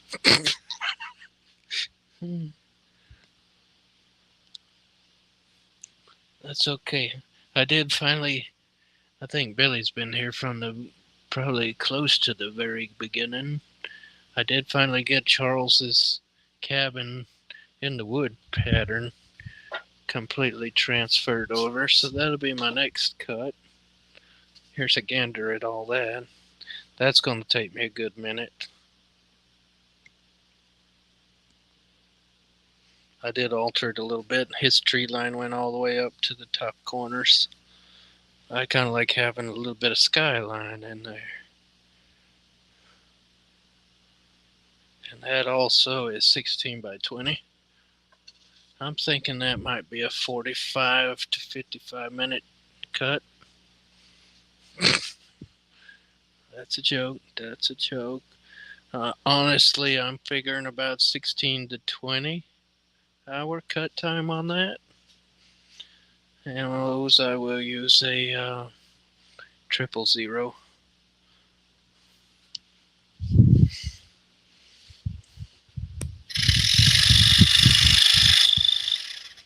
I do not like that tension. Oh, somebody's knocking on the door. I'm coming. Let me let you in. Let's see. Guest assist. There's Mr. Russ. Hello, buddy. sir. I was going to say hello, everybody, but I think it's just you and me. Hello, everybody. We got 3 viewers. All right. Three viewers. One Billy's of them might still be Billy. Billy's fixing to go to bed. It was me and Billy and I guess Robin. Maybe not. Robin cut out? She might. I know we just dropped Sheila. She went to bed. Yeah, I see that. She's been hanging out getting a lot of newbie pointers this evening. Can't beat that. Good. Pretty soon we'll have her on the scroll off. Yeah. She did all right. Her first stall, she started out with a Pegasus. Oh. So, where's she from? I do not even know that. Oh, okay. We just strictly was talking pointers. She's been having trouble with her blade walking on her. So we went through a few troubleshooting things there, pinpointed it down to most likely being a tension issue. Mm-hmm. Billy said he thinks she went to bed a while ago. Probably talking about Robin, probably. Yeah, because I think Sheila just went. Yeah, but I'll tell you right flat out, I ain't staying all night. I could, but because I got them weird sleep hours like Charles. Weird sleep hours. But well, I do have to get up early in the morning, so I can't stay all night. Really, by looking at all that, I think maybe another, maybe 2 hours she should be done. He should be done. I guess she-deer don't have horns, do they? Not like that, I don't think. Well, let me mark the time down that you said that, 12:36. So by 2:36, you ought to be done.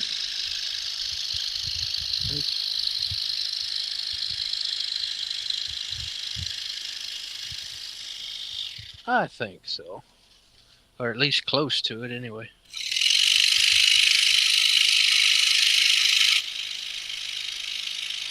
What caused you to pick this time of night to start? Well, and be live. They're throwing me on night shift this coming week. So the hell's your name? Wes. I'm glad it was right there. Huh? I said, I told him I would talk to anybody that doesn't know your name. That's the wife. She said, I wouldn't be talking to anybody that doesn't know your name. I knew what it was. Hey, I was thinking of Charles and everything. God dang it, am I going to call him Russ? I am not. I will not do it. Billy says he's out. Have to get up early for blood work. Good night, Billy. Good night, Billy. Glad you could make it for a while.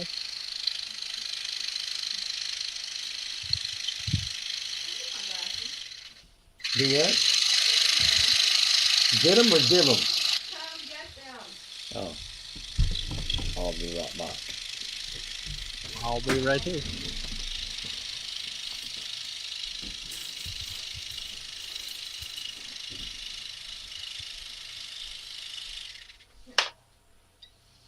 All Reggie.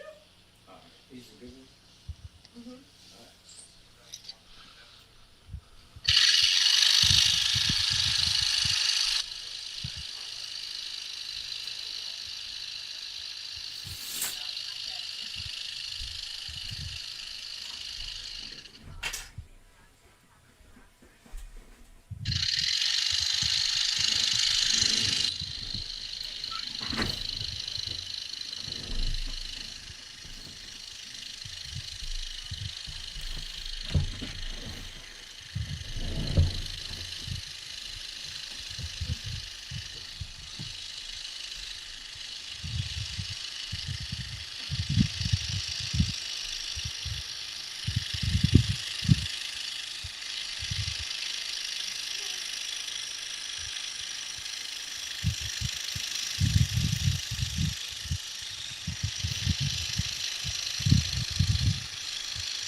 I don't know if you saw it in there earlier, Russ. I did break a piece of this already. No, I didn't. Uh, I pulled one of those rookie moves up here in this top left hand, Drop it down a little bit. right there. Oh yeah. Okay. It's holding out on the edges. Once I got up here, my little bridges tried to table slap on me. Oh. Luckily, I seen it start to shake a little bit, and I grabbed a hold of it before it broke completely off. Mm-hmm.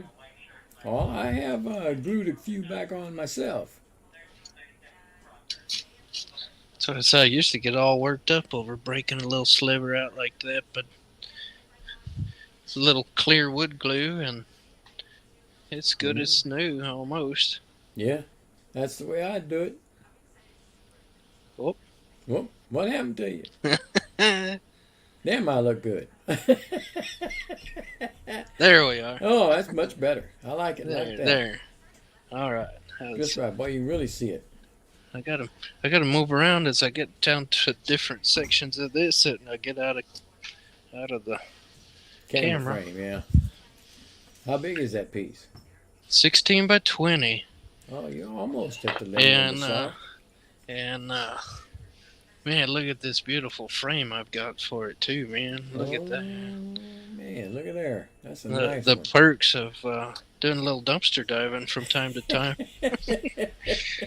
I don't have any problem with that. That old frame fit perfect. Messing with that dark and light brown in it, it's gonna look good with this deer in there. Oh yeah, you gonna color the deer? No. No. And them I'll dang throw. butterflies you did come out real nice. With that backer that you put on them. Yeah. Well, I had been telling John and a couple of others that I had been asking about, and Doug, I think, asking about the resin because I thought that in between those cutouts in the wings, they would Yeah. look real good with a colored resin. Right. And all of a sudden, I see you put them backers on. Well, there goes my idea. A different format, but still, it that's what it would look like. Yeah. It did look good though. I've gotten plumb handy dandy with that Krylon paint. Yeah. I've done several projects where I take several different colors and just kind of disperse them, just kind of layer them almost, Mm-hmm. and then how I get that crackle look in there. I shoot all the different colors while they're still wet, all Yeah. at one time. Mm-hmm. Just spray it all periodically, just kind of randomly on that, and then I take an old grocery bag Oh yeah. and I just Crinkle. Yeah. wrinkle it Crinkle. up Yeah. and just dab it Mm-hmm. all over and get Yeah. that effect out of it. And I it thought turns you out were. pretty sharp. I thought you were going to tell me you use crinkle paint. No, I've seen that crackle paint. I've never used it, but I've seen I've tried it once or twice, and like what it was designed for, I don't really get it. Not really my forte. it. Yeah. I haven't Supposed to. actually used the Krylon paint yet. I have a bunch of well, not anymore. I had a bunch of Valspar spray paints, Oh yeah, and when they cut out using Valspar, they took them out. They went all Krylon in the big blue store, and so I said, shoot. And when I run out of this color, they're not the same color. The Krylon was a lighter yellow than the Valspar yellow that I had, right. and when you run out of the Valspar and you got to go to Krylon, it doesn't look the same. So I got a Right. little aggravated with that, so I had to uh, redo the whole thing with the Krylon, and I was going for purple and gold. That was the colors of the school I went to, and I made a bunch of shark patterns and with the CNC, and I V carved them in and stuff like that. I painted it yellow and gold, and I used the Valspar, which made it look more like gold than yellow. Right. And when I ran out, I still had one to paint. Oh man, that looked so terrible. It just wasn't it. So I had to go with it though. But they're really different colors. I really get aggravated. I don't know why they cut them out.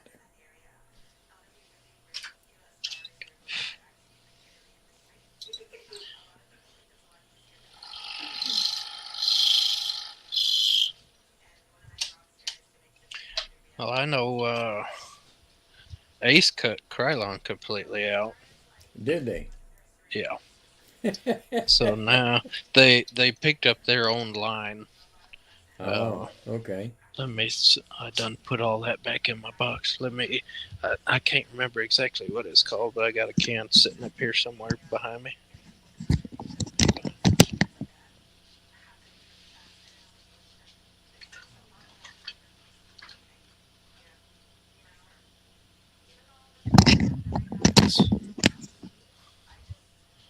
Ace Huh. Premium Paint and Primer, Huh. Well, that's a and good looking color. that's what they replaced the Krylon with. Mm. Their own little line. I can't remember. It had something to do with. Oh, I'm gonna be a liar if I say now because I can't remember. But something to do with. I don't really want to say politics, but Mm-hmm. something to do with their contract, I got you. That's so to probably the same speak. thing happened with Valspar when they took it out. They took Valspar out at They probably took it out. I think they took it out at the Home Depot as well. Valspar. And see that was a brand that was owned by Sherwin-Williams, Right. and you know, God dang it, I went to the Sherwin-Williams store and they didn't have it. Even the Sherwin-Williams that owns the damn blasted brand didn't carry it. I thought surely, I'd find it there. No, Right. they don't have it. Son of a gun. You know what they had in there? Krylon. I said, this doesn't do me any good. So I had to sand all that crap down and repaint it with the yellow from Krylon. Now I have mixed a lot of stains of different colors to get closer to the color that I needed, but I've never actually done it with paint. To Right. it, I have on a very small level, but not that much. So I'm really more familiar with it with the stains.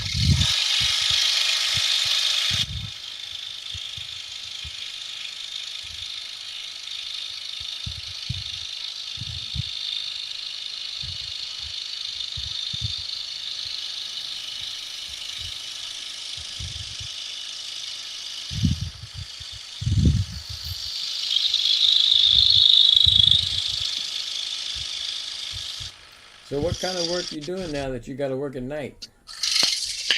I am doing commercial maintenance. Okay.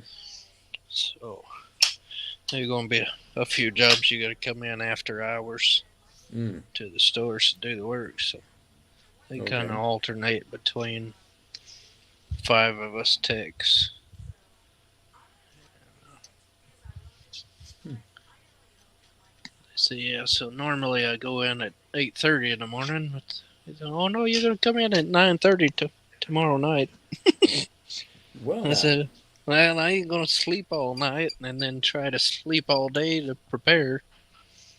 I said I gotta find something to do that's fairly quiet so I don't keep everybody in the neighborhood awake. I said Lucky for I you, know you had a exactly what I can do. yep, you got a fallback right there. After our little scroll off yesterday, I pulled that piece that was, well, this deer in the cabin was all on one big sheet there, Ah, and I had started transferring the cabin. Oh, I can't even tell you, probably a year ago, and I got probably the first upper right hand corner of it all tree line and a little bit of the roof line transferred. mm-hmm. And it's just been sitting in the corner on back burner. So I sat down yesterday after the scroll off and just finished drawing it all off. Yeah. I done got the itch now. I got in here and played a little bit. Now, Oh man. Good. You probably would have won that scroll off if you hadn't been stack cutting them three at a time. Yeah. Part of that was just to give Charles a little bit of heck because I thought I still might have a chance there for a while. And I was just gonna give him heck. See, you talk Mm-hmm. about the stack cutting slowing you down, and Yeah. no, it slowed me down a little bit. So Mm-hmm. I guess I had to give him that one. Well, I'll tell you what, I was a lot slower than I thought I was going to be. Yeah. I know I don't scroll fast, but I thought I was moving at a pretty fair clip. And Right. Doug says he's almost done. I said, what? Doug just got started scrolling. Yeah. Dang, man. That's pretty good. I'm proud of him, but dang, I couldn't believe it. I told Charles to make him open up his desk drawers and pull out the one he's supposed to be working on, not that finished product. Right. Well, the other kicker to that was he was cutting on 1/8 inch wood, Ah, so that he had a helps. little advantage on us too. Yeah, that helps. It's supposed to be a quarter, but I think it's 3/16. and stuff. Right. But it's some crappy, Right. crappy wood. Jesus, it's crappy. It's the kind that got string in it. When you cut it, you'll cut through a piece of string every now and then. And I mean, the amount of sanding that I would have to do on that thing, it ain't worth keeping the piece. Right. I needed to have a better piece of Baltic birch, but I didn't have uh, regular Baltic birch. I was a piece of junk I picked up from a local hardwood place, but it wasn't Baltic birch.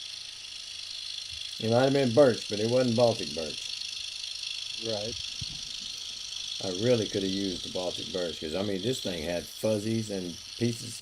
The veneer pops off on the back and Oh stuff. It's yeah. ridiculous.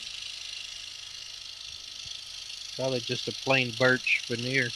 That's what I'm thinking, and it was thin. It wasn't very thick of a veneer, very thick at all. Well, that's how that walnut that I was cutting on. That was another reason I stacked it, because I had those were all scraps, Mm-hmm. and they just fit that butterfly pattern. I mean, perfect. Yeah. And I said, well, the only way for me to really cut that, because I knew a lot of people would be using spirals. Mm-hmm. I said, I'm gonna cut it with a flat blade.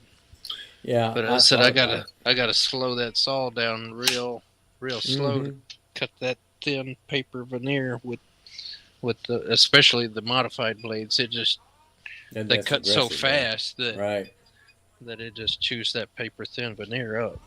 Mm-hmm. And same thing on that cherry ply that I got. So I said if I stack it, and I had 3 layers of tape on the top just to try to Mm-hmm. keep from scratching. And if you look back at the finished pictures, 2 of them are walnut, and the other one's the lighter color. Mm-hmm. That was still the top cut piece, and I had a couple of little edges that peeled off of that veneer. Yeah. And I said, I'll just turn this one around and put that darker backer behind it and kind of dress it up a little bit. Nobody else would know. Mm-hmm.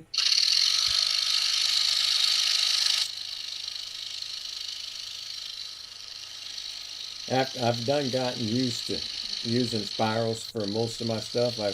Every now and then I'll pull out a flat blade and if I got a long cut or something like that, I prefer the flat blade. Right. But I started to use the flat blade on the cutout of the thing, but I didn't.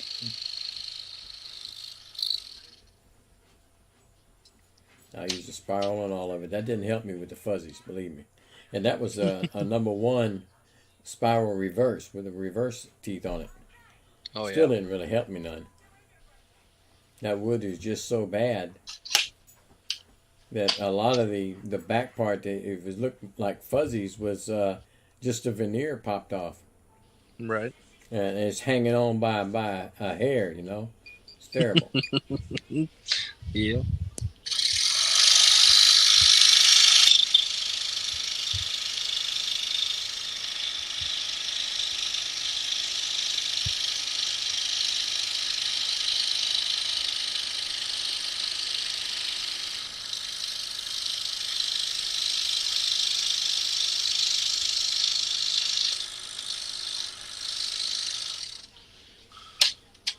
Well, I think I've got. These are all quarter sheets now, but I think I've got maybe 1 or 2 of these maple Mm-hmm. sheets left. And these are going on. When do we get those? Shortly after the 2018 Houston show. Oh, is that right? Yeah. I think I bought like 6 sheets of this and then quartered it all. Where at? Through one of our vendors there at Oh, Ace. okay. Okay. Brazos Forest. Mm. Yeah, I can get that maple and stuff like that veneered, but plywood 1/4 inch here locally, but it's got an MDF core. Right, and I that's don't like what. that. I do not like that. Yeah. It It's a totally different beast. It is, and it doesn't cut well. As far as fuzzies and stuff like that, you can't get a clear, smooth cut. Right. Now everything lately, and even that last batch that I took up to Charles, it's the it's the MDF veneer core, Mm, and it is not the same as this. This has a good veneer on it. mm-hmm. It looks good. I can still run my palm sander and get all my pencil marks off of it go without burning through it. Mm-hmm. And that other stuff, you got to be pretty careful with it, or you burn through the Yeah. veneer pretty easy with the palm sander.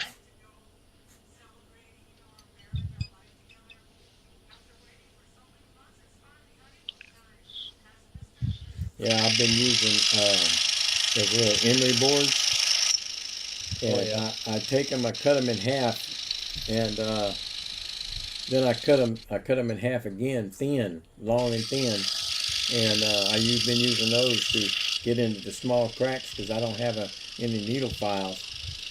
And I looked at that butterfly and I said, "There's no way in the world I'm trying to use an emery board on that." So I said, "No, this will just be one that might stay in the shop somewhere." Uh-oh. I got this little four-legged furry friend here. She's wanting me to rub her head all up. There you go. Yeah. I put my chin whiskers on top of her head and rub them across the top of her head. Boy, she really likes that. The other two don't, but she does. That's kind of how my when I brought that little Aussie home, she did not want nothing to do with me really for a long time. Really. She'd lay down beside me and sleep. If a lot of times I'd sit out on the porch swing or whatnot, Mm-hmm. and she didn't want to be in my lap. She wanted to just be kind of left alone. Mm-hmm. And she kind of still slept in her own kennel at night. She wouldn't sleep in the bed. Now she's just a little over a year old. I can't do nothing without that dog. She just stays at my feet. She's got to where she'll sleep at my feet at night in the bed, and if she gets lonely, I guess she'll come up and lay on the pillow next to me. And then even in the mornings, she'll crawl up there and she'll flop over and cuddle with me. Want be all kinds of friendly now. Well, put me on the screen for a minute.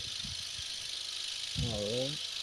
I'm gonna see if you can see her what she likes this, man.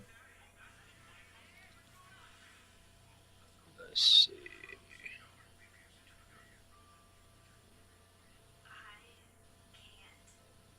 I gotta exit. So This is all I do, and she absolutely loves it.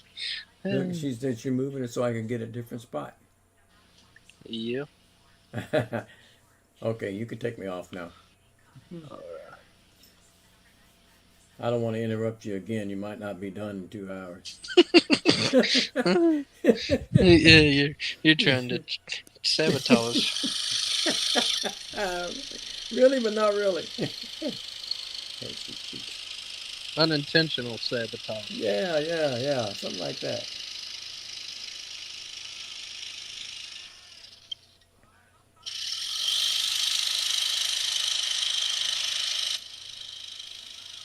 The wife had a video of me doing that to her, and she said you should see her face. She's in absolute heaven. Yeah. She's back again once more. I tell you, it's funny. I got a video the other night. One of my roosters was doing just about the same thing. Really? Got up in my arm, kind of stroked the back of his head a little bit, and he just laid there and went to sleep, all cuddled up on my arm. So you goofy bird. Dang, now that's something I never expected. I know, not from the rooster. Mm-mm. No, I've always tried to keep. Well, these first roosters I've kept, but I've always tried to get my hens pretty tame where they jump up there with me. Mm-hmm. And one of them, I call her Lucky Lucy. She's the only one that I really had to help get out of the egg. Mm. But she's the same way. Every morning she'll jump up on my arm and eat out of my hand when I go to feed them. Wow.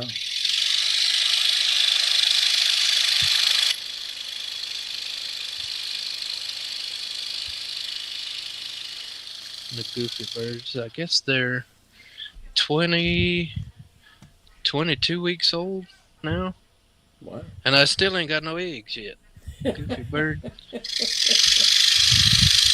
You gotta talk to Doug about that. Doug's pretty good. He's got chickens and hens and whatever. And he might be able to lay some wisdom on you. That's what I said. There's something wrong. They're broken or something because all my other chickens were laying between 16 to 20 weeks. Wow. And Well, so this my ain't the daddy, first. Go ahead. right, and my daddy birds are doing their thing.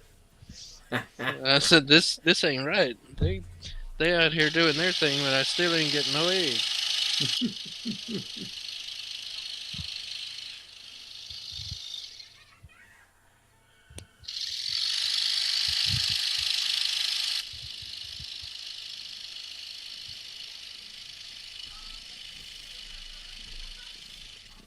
Now my goofy pheasants, she'd give me an egg every day, but not a single one of them were ever fertile.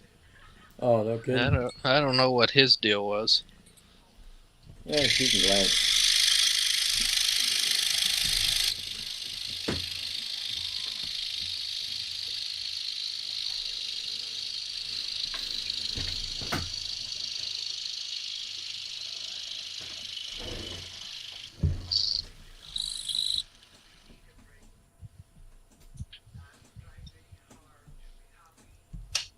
How's the neighborhood feel about that menagerie you got working back there? Yeah, especially a rooster. Does it crowing off bother He crows all day long.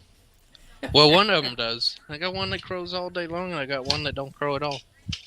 him? And I had 5 of the goofy males this year off of this hatch, and I just got rid of 3 of them here last week before maybe.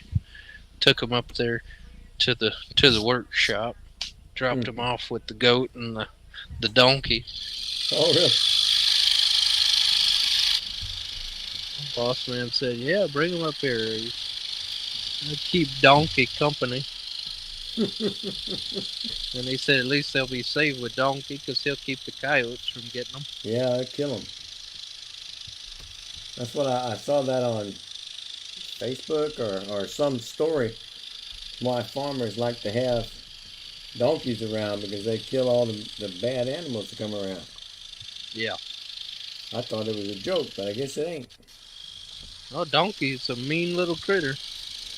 You know, I went on a cruise with the wife probably about 2 or 3 years ago, and we one of the places we stopped was at Grand Turk down in the Caribbean, and we took a tour of the island.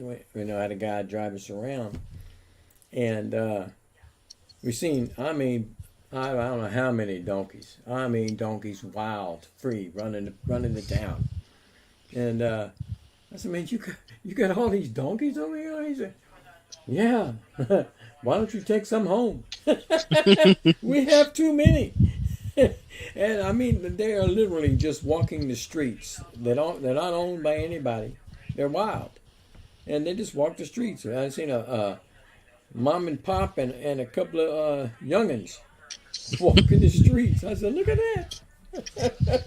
He said, "Please take some." Take He some just, home.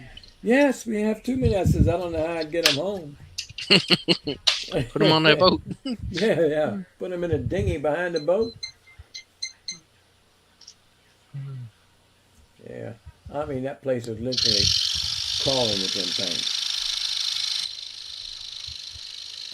Smell good. Huh? It smelled good. Yeah, she said it smelled like them too. All right, Miss, you're gonna have to get off there and envelope us. No, sir. No, ma'am. You gotta go over here.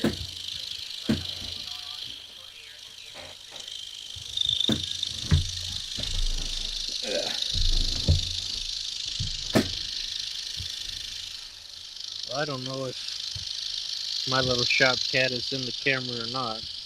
I see him walking around every now and then. She goofy as all get up. Mm. I don't know where my camera is now. I've actually moved it. So back over here in the corner Mm-hmm. is the litter box. I've seen her And walking down that hall, down that wall right there, going towards it. Then. she's actually taking her siesta in the litter box. Well, now. Well, I got this one here, and she just won't leave me alone. She's back again. That's my fourth time holding her, and she just will Let's not see. stop. There she is over there. Ah, She well, just hello, Miss. rolls over there and lays down in the litter box. I don't understand it. It's up off the floor and it's comfortable. Yeah.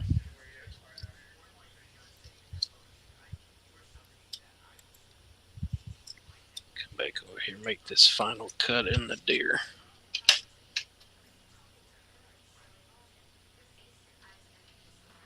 I've got a pretty good run out of this blade, I think. That's a 6 mil.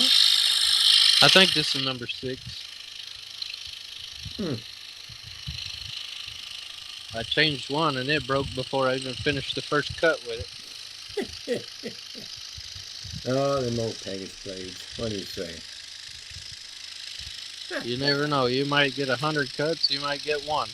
That's what any of them take. Or not even a full one.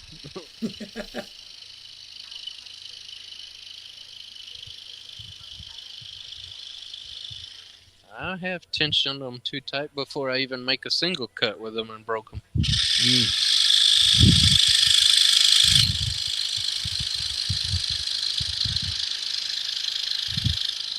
You can't tension these small ones like you can the bigger ones. No. What size are you using? 00. Oh, okay.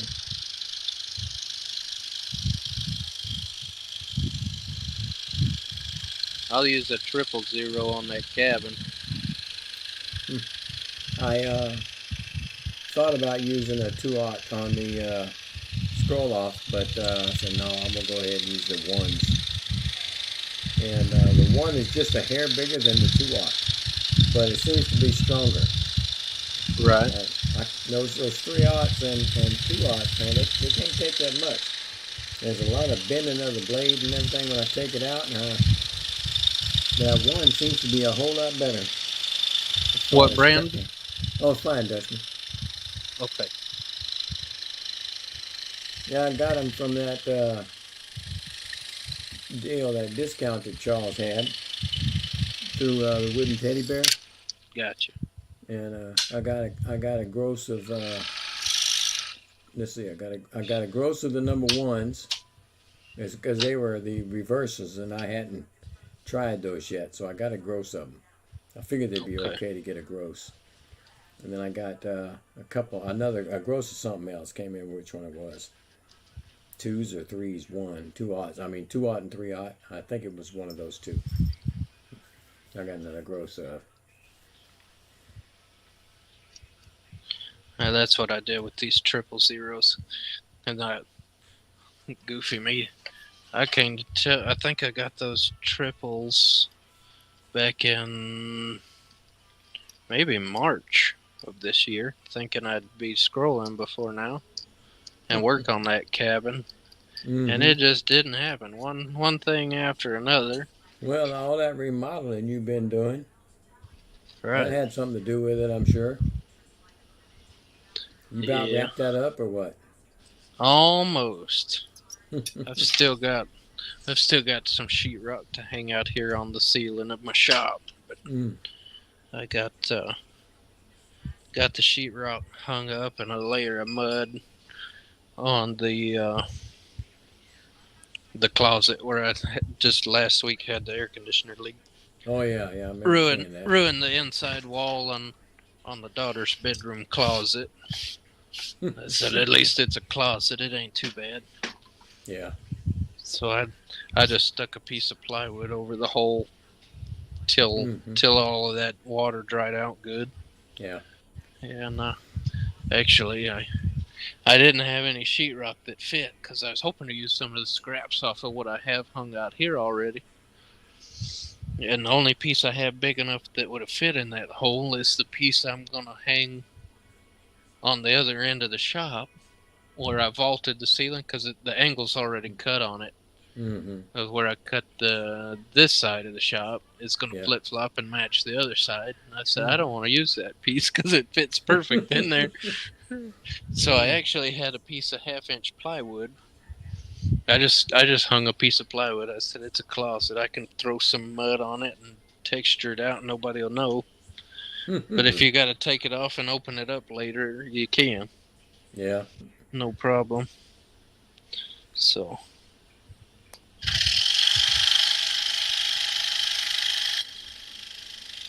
unless something else falls apart, I should be all right.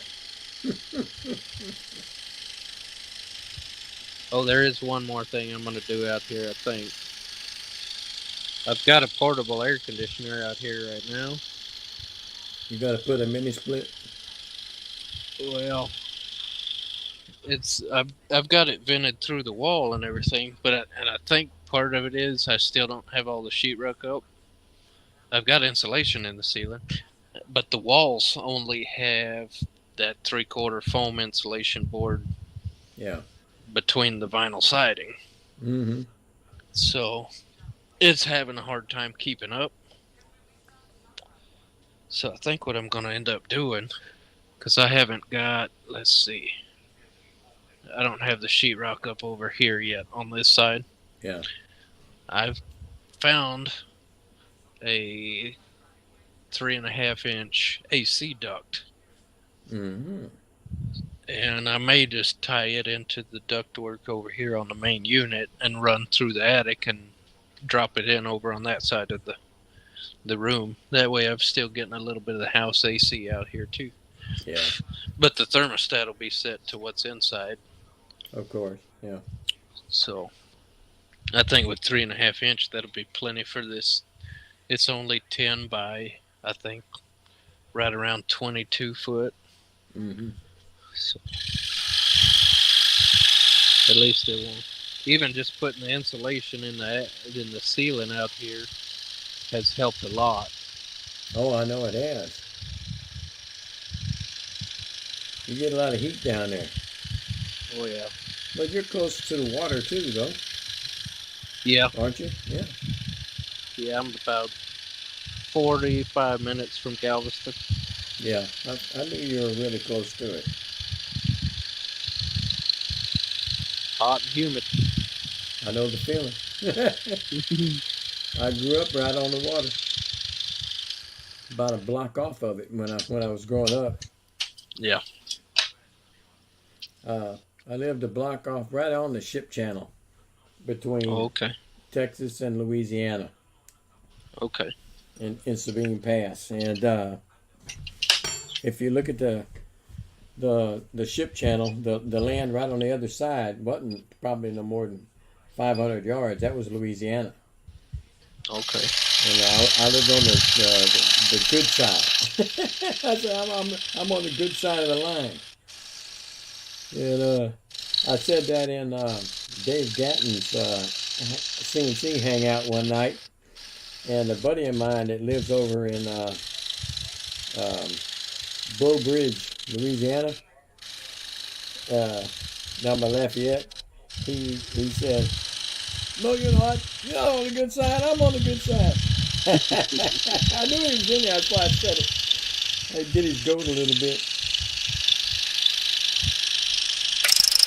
Yeah, Uh there she oh. went. I heard it. There she went. Number 7. Everybody take a drink. I would if I had one. Dang it! I came I in got here without nothing. I got an almost empty glass of tea over here behind me.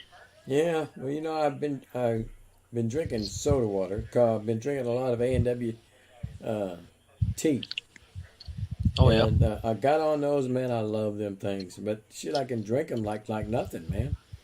And let's put some more poundage back on me.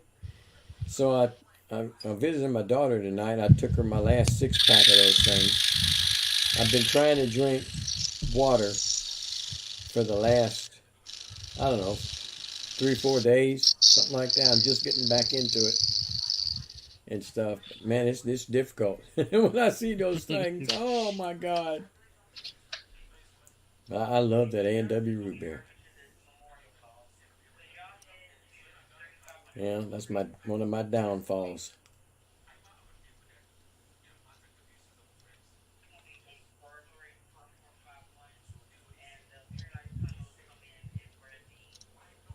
I can't find a hole. I would tell you, but somebody might be listening.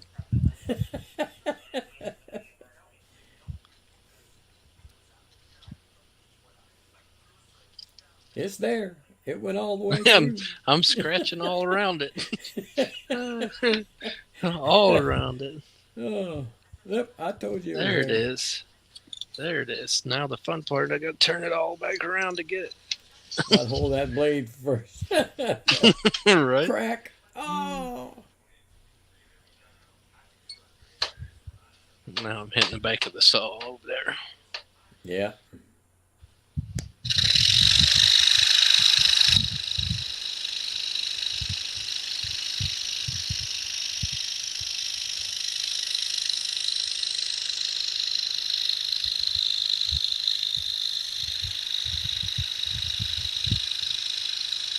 It makes some of that cut a little tricky, trying to get those little curves right there, but then I'm at just the right angle to come back for my straight line there. I saw that.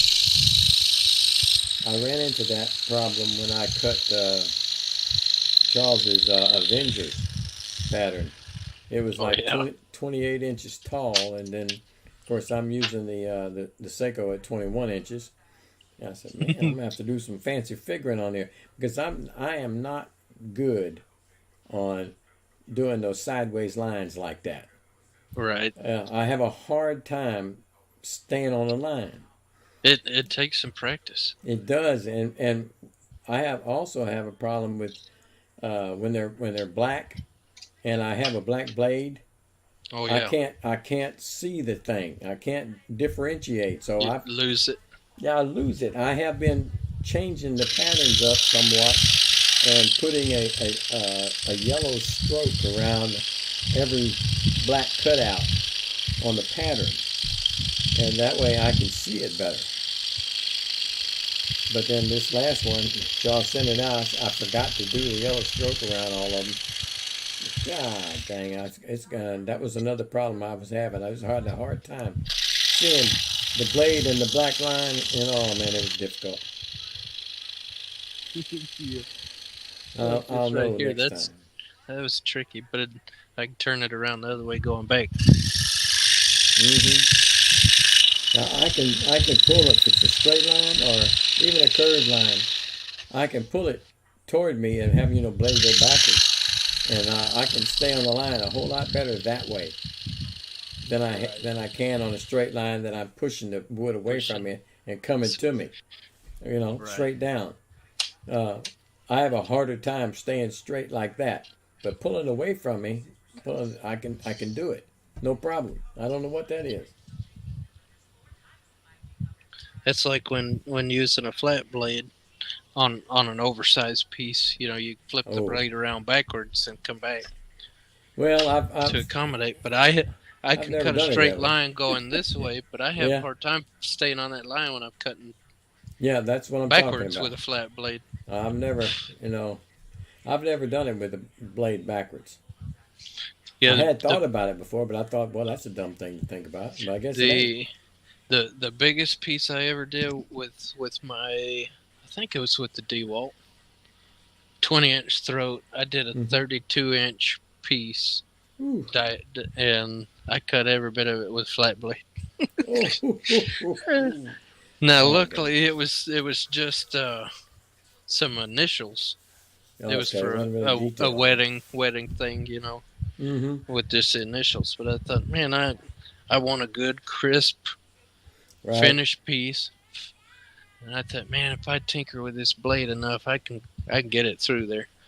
And it was a trick, but I got it. That might be something I try in the future. See how it works.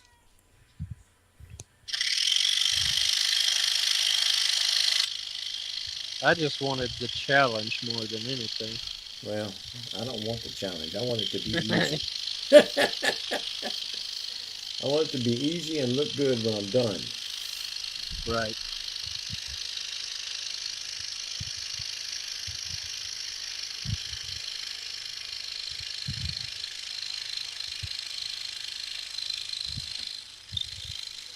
All right, you got about an hour and 7 minutes to make Oh, your time.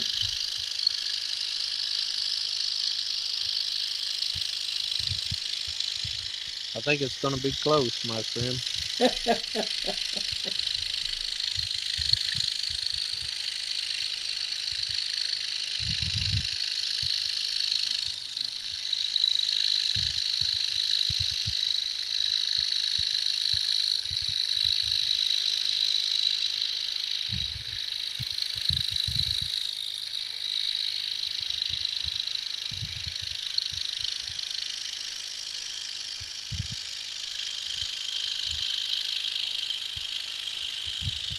No, and we was just talking about it the other night. She said, well, she's been telling me, I want you to get your shot put back together so you can get out there and start working again. And Mm-hmm. then I got out here and did the scroll off. Now, don't be thinking you're going to be staying out there till 1, 2 o'clock in the morning. Now I that knew you're that getting was it all coming. back together. I said, well now, I thought, well, going talking about, I said, this one ought to be about a 4-hour cut, maybe. And I said, that cabin, I said, I'm probably looking at 16 to 20 hours on that. And that's, it ain't just me now. I can't just go to work and then come home and sit at this saw for 7 or 8 hours every night. I know it. You messed up, buddy. And, and eh, Yeah, it I, depends on I how you think look at I it. think I did all right this time. Well, I wish y'all were But I looking say well. I gotta figure out how to balance all this. Come out work maybe an hour or two here and there, Mm-hmm. get her time and me time, and she wants to get out here and kind of tinker with it too a little bit. Really now? Yeah. Well, that's all right. I think you Yeah. need to get. Where's that dewalt at? It's sitting over here behind the camera You can on the go ahead and table. set that baby up, and she can be learning while you're working too. Yeah. But the other one, she didn't want nothing to do with this shop. Yeah, I know that feeling too. Didn't want nothing to do with me either, so I spent all my time in the shop. Oh,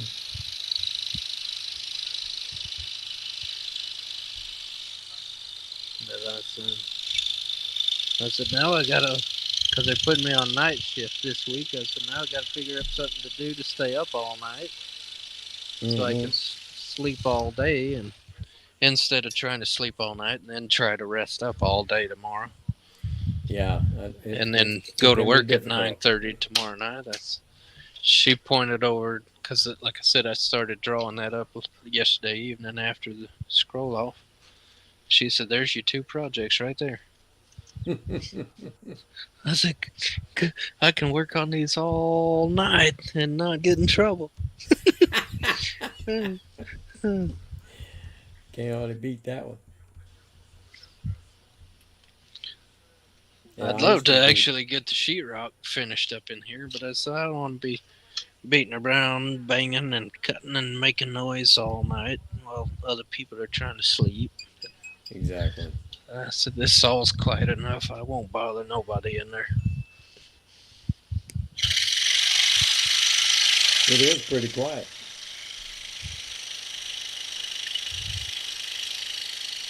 Now these are supposed to be some noise canceling microphone. I don't know how good it's doing, to be honest, but Well, I got nothing to complain about. I'll put it that way. You know, it's louder when it first starts, and then it quiets down. So it must be doing a job. okay. Yeah, But it's a you can lot still hear quieter. me talking pretty decent with it running. Yeah,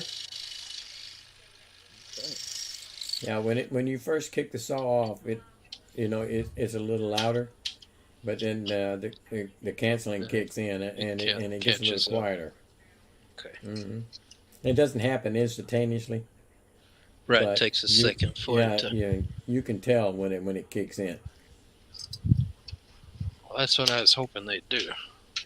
Yeah. I ordered these things off of Amazon. I think I paid like maybe $18 for them. Really. Got the earphones and Mm-hmm. when I bought that, and then the splitter, because this iPhone only has the charger now. Mm-hmm. The earphones actually are everything's going to Bluetooth, or they actually plug into the charging port. Yeah. So you can't charge and have the earphones in at the same time without that splitter. Mm-hmm. So I got that splitter. Well, there's actually two different splitters. I got the wrong one to begin with, because there's one that just is for the earphones.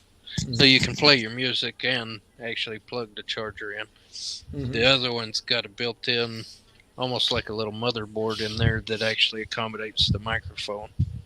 Oh. So the one that just is the earphone, I got two of those on Amazon for $10. And then the microphone wasn't working, and I figured out, well, I got the wrong one. So I'd bought one before, but I wanted to go ahead, because they were so cheap, get two more, because the little cord on the original one's kind of getting in bad shape. Mm-hmm. And I pulled that one back out after I couldn't get the new ones to work, plugged it in, and the microphone worked just fine. Yeah. So then I started looking at it and comparing, and I said, well, look how much bigger this old one is than the new ones. I mean, it's double the size. Mm-hmm. I went back in there and started looking around. I paid $30 for this first one, and I found it at Office Max. Oh, okay. I snagged that up while I could, and I've had it for quite some time now. And went back and started looking, and sure enough, it's got like a built-in internal motherboard that accommodates the charger, the earphones, and the microphone Mm-hmm. that the other ones don't have. That's why there's so much size difference. Oh, Yeah. that's how I'm going to go ahead and keep the other two, because I only paid $10 for them, and I could still plug some earphones in it to it if I want just the music or whatever while I'm charging. Yeah. Well, if I ever start doing a live or anything of that nature, I will need some noise canceling headphones. Yeah. That's for sure.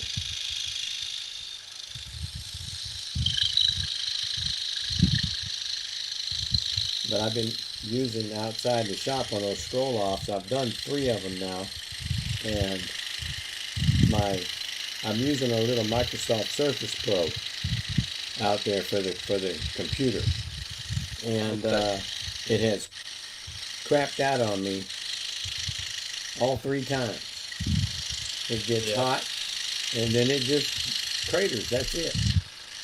The first one, first scroll off we had, it crapped off in the middle of the cut. So I had to tell them, look, well, I'm done. Computer just fried on me. So I got disqualified in that one, and Billy said, "Well, I beat Russ." I said, "Yeah, I guess you did." You little bastard. But the second one I didn't do. The third one I did, and the computer lasted just long enough for me to finish that last cut before it kicked the bucket, and it died again because it got hot. Yeah. And I had fans blowing on it and everything, and it cratered. And this time, uh, this one Saturday, it cratered on me again. And so I said, "The heck with this." I took my phone and I told them that it crapped out, but I'm still cutting. So I had my phone where they could see that I was still there cutting, Right. and I used my phone for the rest of the show. You know, but even not, man, on them hangouts like that on my phone, it tears that battery up, man. It eats that Yeah. battery up quicker than anything Right. and stuff. So I had to go ahead and leave because my phone was about dead. I don't have a phone charger out there, Right.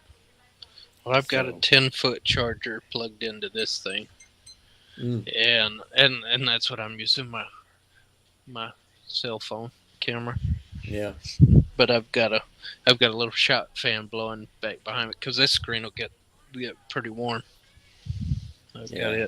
it, and I'm looking over here in the floor beside me, and the fan is blowing all the sawdust over here in the floor. There's pretty good sweep of sawdust in the floor. Mm. Mm. You And got that that vacuum was underneath there, don't you? You can't turn yeah, that on. and I was kind of worried though with the earphones if they were going to do their job, but now that I know you kind of confirmed that they are, I might plug that thing up because I've got to change the adapter. This new shot vac. Here it is. I don't know if you can see on the camera. Yeah, That yeah. was for the old one. It's the smaller tube. So I've got a bigger hose on this new shop vac. So I'm Mm-hmm. gonna have to get a new adapter, shop vac adapter. But that's what this tube up here is. Yeah. It comes around the back and it ties into the rubber boot as Oh, well. okay. Okay. That way I'm sucking off the bottom through the air ports Right. and it's sucking because I'll move my blower and point it up and then bring the suction hose down a little bit. So I'm sucking off the top and the bottom. Hmm. And it eliminated. Well, the first time I tried it out with the old shop vac, I'm going to say 98% of the sawdust that fell underneath the saw. Oh, wow. Now I've got the vacuum system for the Seiko. I've just never hooked it up yet. I bought it at the Houston Woodworking Show, this last one, and Yeah. specifically went there to get that. And I got it, and it's still sitting on my CNC table, waiting for me to break it out of the box and hook it up. Right. But my CNC table has been turned into a workbench of sorts. I haven't done much with it here lately, and I got several projects to do. I've been dragging tail. I hadn't had the desire to actually go out there and fight it, Right. but for a while now, yeah. But I do have several projects I need to get done, so I'm gonna have to bust it out and get after it.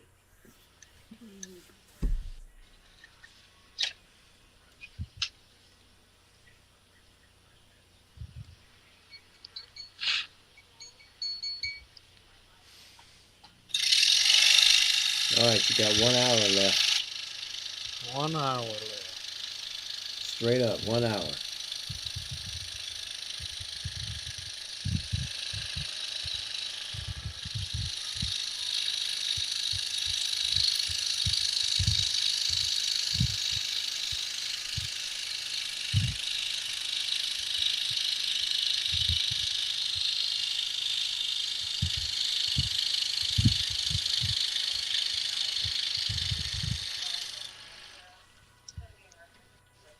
But this is your pattern or what?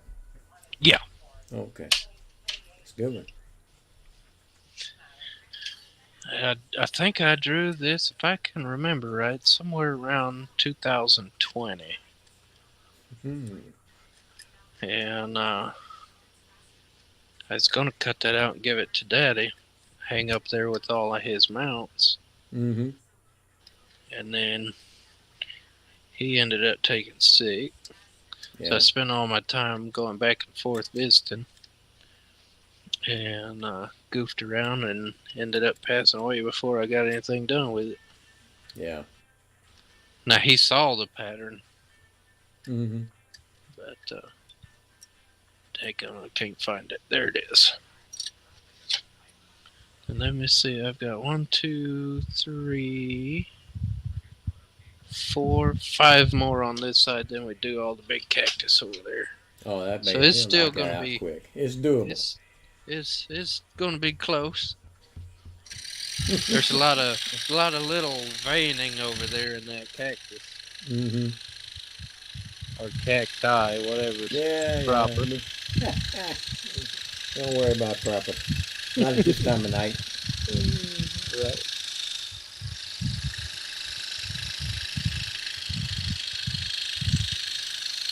It might be one plant.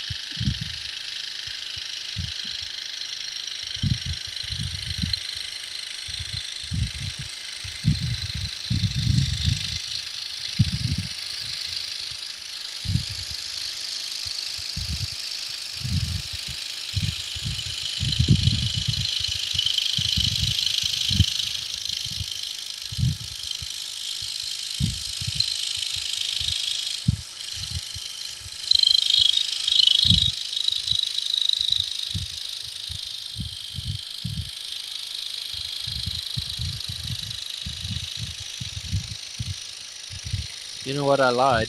Uh-oh. There's About only what? 4.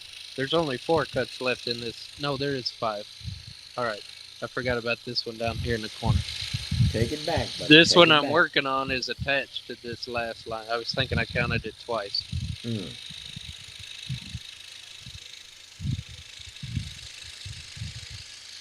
I thought I lied, but it turned out I didn't.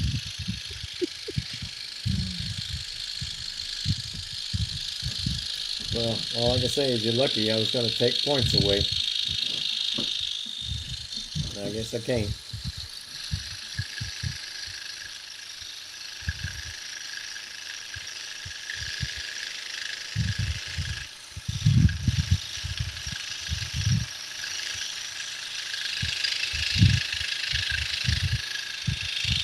I better start holding that piece down.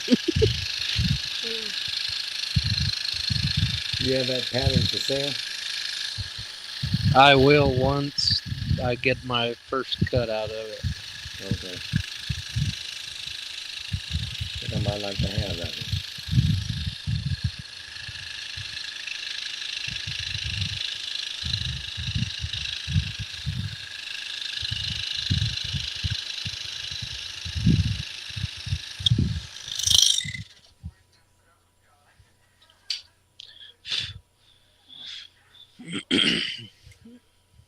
Yeah, 1, 2, 3. It is just 4. 1, 2, 3, 4, and then that was 5. You keep trying to talk yourself out of that. I said 5, but I think 5 was as I was putting the blade in this cut. And then I looked back and saw 4. I'm confusing myself. Yes. Cut it out. I got a feeling this blade is going to break at any time now. Starting to feel a little resistance in there.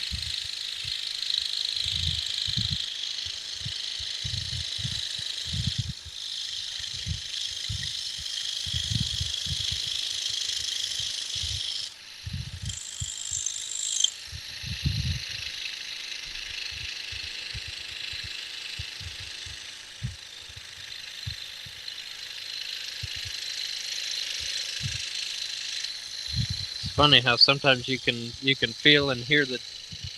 Yep, there it is. How you can feel it and hear the difference in it as it's Yeah, getting you to weren't that point. you weren't kidding. That's number 8.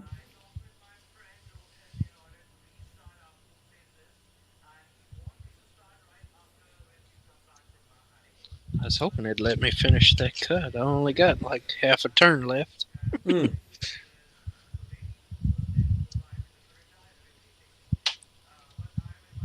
I've started about half the time being a top feeder instead of just a bottom feeder. Oh yeah. I like it a lot better as long as I know I'm over the hole. Right, that's what hurts me is sometimes I'll get off a little bit and try to feed it through one of the air holes. I can see that. Well, the Seiko doesn't have those air holes. Right. At least it doesn't with that magnetic top that's on it Right. and stuff. And So, I have. I mean, you got the little air holes all around the mm-hmm. deal there, the suction holes. And if as you're coming down, you can hit one of these in the front real easy. Mm-hmm. And the other thing is, it it's just awkward for me more than anything. Mm. But part of it is you got your tension lever up here. You got Yeah. to release that, then come back down here to reduce the clip. Bring it up, then you got to come back to the bottom, then come back up to the top to tension it. And I'm like, man, that's a lot of extra work. But it just Mm. it feels awkward for me more than anything. I think it's just because you're used to being a bottom feeder. Right. Now, when Miter Mike came in to the show yesterday, he said, "Man, looks like every one of y'all are bottom feeders." Yeah, because Mike has started going from the top here. He used to be a bottom feeder, and Right. now he feeds from the top. It's a lot easier and a lot faster. And I think he has a Pegasus as well. Yeah. And so he was making fun. I said, wait a minute. I do about half and half of each. Because I'll get tired of hunting for the hole, and I'll just Right. take the thing out and Well, let top me feed it just down. see. And when I get tired of trying to find a hole I can't, I'll feed it from the top. I feel like I gotta feed it slower, especially because I don't always get the bottom clamp back in there good, and I end up Mm-hmm. bending the blade from the bottom. Yeah.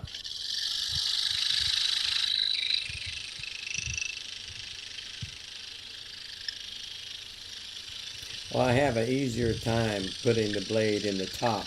I put the blade in the top first, and then I send it down, and then because when it goes down, it's almost right over the hole where the slot where it needs to go.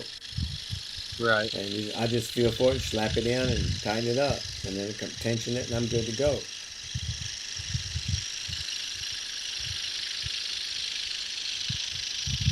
I kind of like top feeding, but right now I'm doing it about 50% of the time.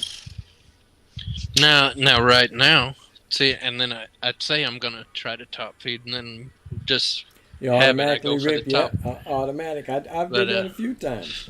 at this point, I've got so much cut out that I can Mm-hmm. move my piece. I can see all the port holes versus the blade hole, Mm-hmm. and I can move that over there and get it lined up. But like your first few cuts, you Mm-hmm. can't see that. Yeah. You don't have that little window open.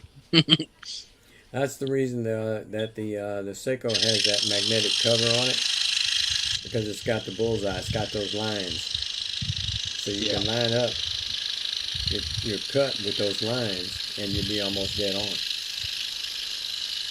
But it does make it a little bit slower sliding across that magnetic cover than it does across the steel cable. Right. It does have a little bit of friction to it. A little more resistance. A little bit more. That riding That's across that's the probably trace. that's Go ahead. probably good though using spirals because your piece doesn't want to Yeah, move around real easy. it is not to where you have that much of a problem with it, but it does slow it down a little bit to the point where Charles took it off of the Seiko he's using, and he's just Right. working off the table, the iron table, because it's a lot faster. No drag on that one.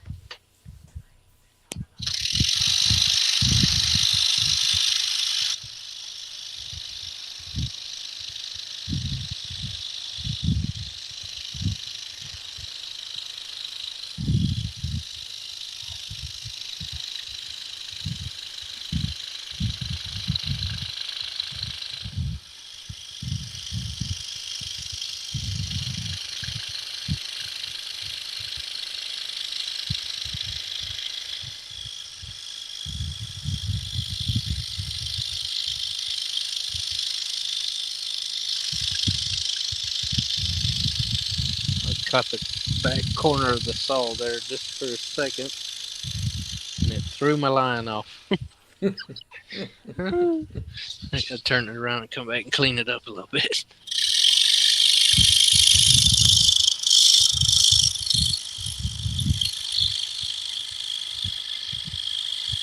Nobody will know it but you. That's right. There I went for the top.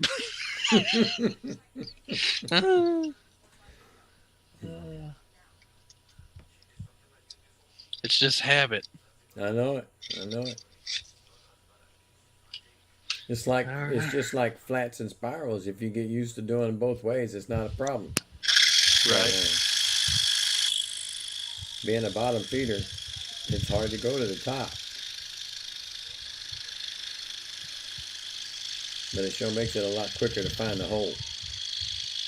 Right. Now with that DeWalt, the arm doesn't stay up, so I really foresee that one being easier to, because you got to actually hold the arm up as you come up, unless you have the. Oh yeah, I had that. The lift kit. I had the lifter, yeah. On. Yeah. Well, this one I had the lifter on. I bought it from this old lady, and it wasn't working. And I know I told y'all this a long time ago, but she's lives in this town that I'm in, and she contacted me. I went over to her house because she lives in about the same neighborhood, just a few blocks away from me.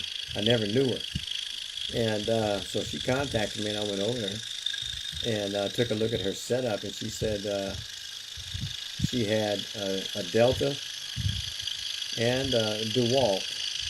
Delta being a year older, and the DeWalt, and neither one of them would work. They would blow fuses or wouldn't start. And she wanted $100 for both of the saws plus the stands. And I went over there to talk to the wife and told her she wants $100 for both saws plus the stands. I think that's a pretty good deal. She told me we'll go ahead and do it. And so I did. I loaded them up, brought them to my shop, and set them up. And I looked at them, and I said, there doesn't look to be anything wrong. They're not that old. One of them is like 2 years old, 3 years old, and the Delta, and the DeWalt was like 2 years old at the time. And so I took the covers off of them, the switch covers, and it's full of dust, so I blew all the dust out. And I did the Delta first, and I put it back on, and I plugged it in, turned it on, working like a champ. So I took about a 30-second video of it, and I sent it to her. She says, what the hell can you do? What you do? She was like in her 80s, standing out there. She stood up to scroll. And I said, well, when you told me what it was doing, I said, I already thought I knew what the problem was. And I said, you take the switch cover off, because she didn't have them taped over. And I cleaned it all out, blew out with the fresh air. Cleaned it up, put the cover back on, it works like a champ. She said, I wish I'd have known that. And I told her, well, I'm kind of sorry you didn't know it, but it was better for me. I ended up selling the Delta table and stand for $100. And I sold the DeWalt that I was using, which was a damn good saw, and I sold that for 150, I think. And I kept that one that she had, the DeWalt, because it had the same problem.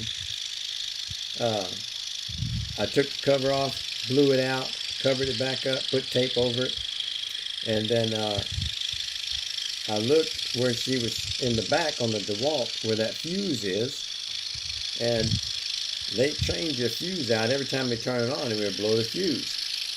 And she says it takes a 1 amp. I looked and said, no, it doesn't take a 1 amp. It takes a 3 amp. She said the thing on there says 1.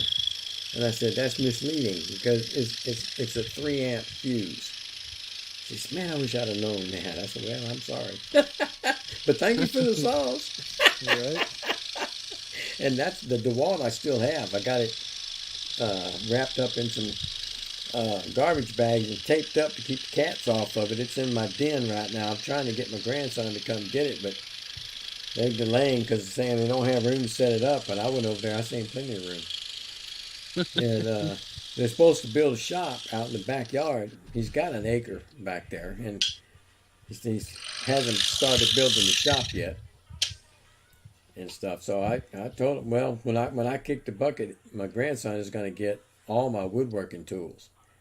And really, the only one that his daddy is wanting is that CNC machine. Right. And I would tell my wife, put it in my wheel, and said, by God, they're not going to get it right away. I make them wait for it. I know exactly because he really wanted that CNC. You have to wait, buddy. This is for your son, not you. But that grandson was the only one out of the 8 grandkids that I had at the time that even cared to come out there and learn how to scroll. Right. And stuff. And I did Charles's Hulk pattern, and he wanted the Hulk, so I started. He scrolled a little bit of it, learned using spiral blades and stuff, and he liked doing it, but they didn't have a whole lot of time. So I ended up putting it on the back burner, and I went ahead and finished it. Then I painted it a dark green with purple for the pants and a little lavender color for the shirt that was torn. And I gave it to him. It looked sharp. It really did. Charles did a good job on that pattern. Now you said the whole which whole, was it the outline pattern Well, or I like don't. the How many does he have? freestanding? I It was. guess it was. It is a fairly freestanding, I think. Or when I say It's about 2 freestanding, foot I mean tall. like there's no traditional backer. It's just No, the just the outline. Hulk itself. Okay, just yeah, the I outline. know which one you're talking about. Yeah, that's the one. And it's about 2 foot tall. I made it just a hair shorter than that, about 18 inches, I think, tall. And perfect. And he put it on his wall. They're tending to like the Marvel superheroes now. Yeah. So I did him a Spider-Man head a few years ago, and he really liked that one. Just a head, made a big old head and stuck it up there. I think he has it somewhere in his room.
How much time we got left?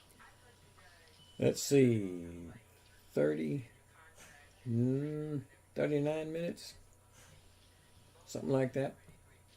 It's 2:36 is where you need to be, and you're at 1:57 now. Okay. We might do it.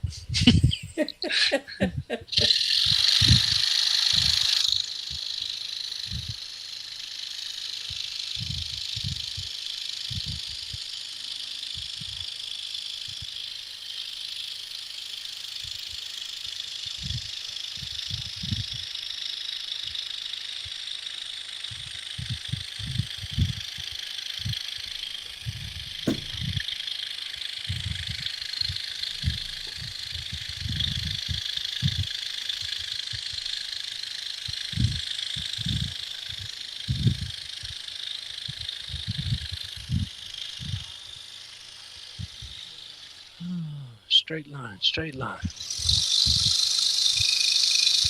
Cutting the bottom one or the top one? Bottom Top one? edge. Bottom edge. Okay.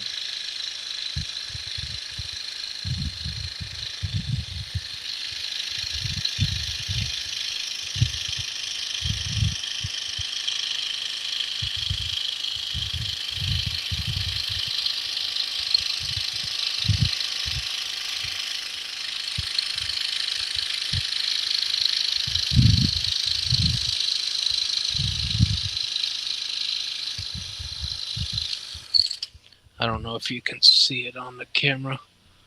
Oh yeah, you can. Mm-hmm. Yeah, I saw that upper I've, line. I've changed my border depth several times on this. I was I wondering went why I said I couldn't figure it out. I went from a half-inch border down to a quarter-inch.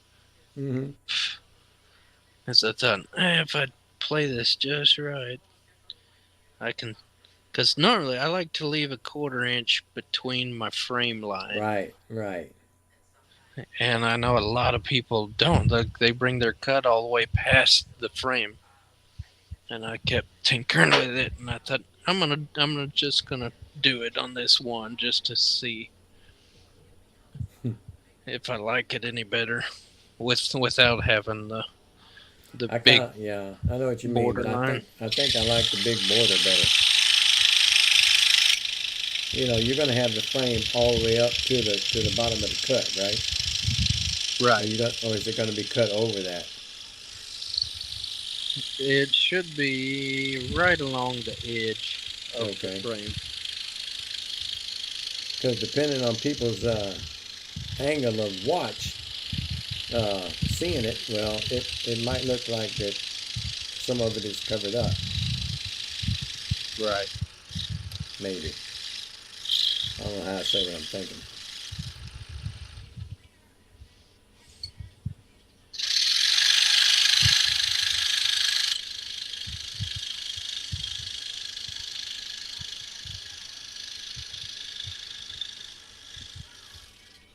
I just typically leave a half-inch border all the way around it. Mm-hmm. Gives you a little bit more meat around the border, Yep. especially if you have a lot of cuts that go up to the edge. Mm-hmm. Now that cabin, yeah, those that's going to be a pretty flimsy piece once it gets all cut. Jeez. There's a lot of cuts on that thing. You know, I'm going to count them. Oh, that's going to be a job in itself. Right. I bet if you counted them twice, you wouldn't come up with the same number.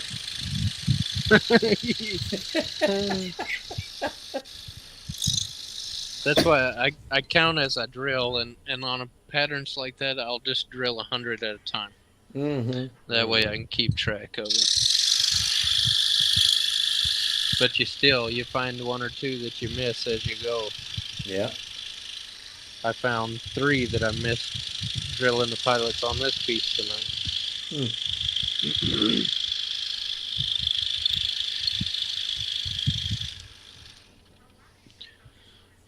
But one thing I did, there's 146 cuts in this pattern.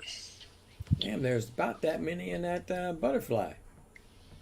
Yeah, the butterfly had 125. Shit, I And that counted was 140 something. oh yeah. Well, I Well, counted that's one what took side. you so long to cut it. Yes, I took and counted the ones on the one side, and then I just doubled that for the other side. Yeah. Must have miscounted. I could have miscounted, but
Yeah, I counted 62 on the side. Or actually, I counted 64 on the first one.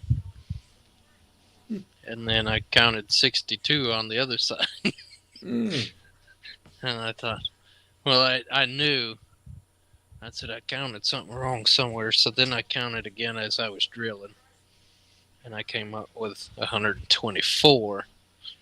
And then I counted 25 on the perimeter cut. mm-hmm.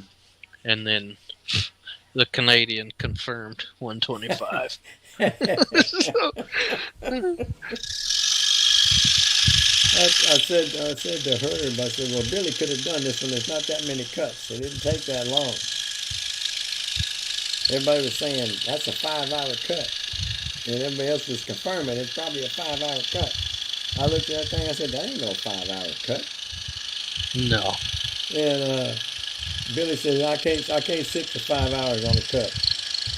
Can't do it. My sciatica will affect me, and like it did last time, I killed it. And I told her, Billy, you got a brand new saw. It's a better saw than what you had. You ought to be faster. I said, you don't want to hear that.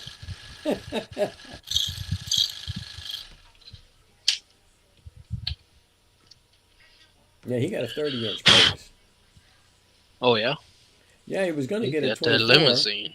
Yeah, he was going to get a 24. He had ordered a 24 originally, but it was going to be so long to get to him. But they had the 30 inchers already. So he went ahead and just bumped it up to the 30, and he got there a lot quicker than he would have got the other one.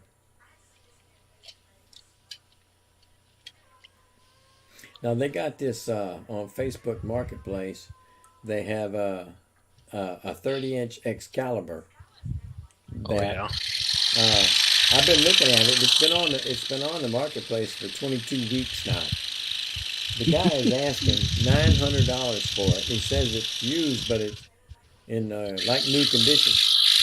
And Right. so I took a look at it, and it was made in Taiwan. They first started making them in Taiwan in 2003 because I got the history on it. They stopped making them there in that color in 2011. So it's at least 11 to 19 years old.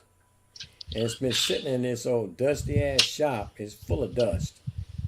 And you can't tell by looking because they don't have a date on it. They just have the serial number, and you can't figure out how old it is unless you can contact the factory. But it's at least from 11 to 19 years old. And when they were new, they were only like 1,200 for that size. And there's no way he's going to get $900. And I told John about it. He said he looked at it. He said I'd offer him 600, and he'd meet me halfway to get that thing. He said, "You can look at all that dust on it and stuff, and it's filthy.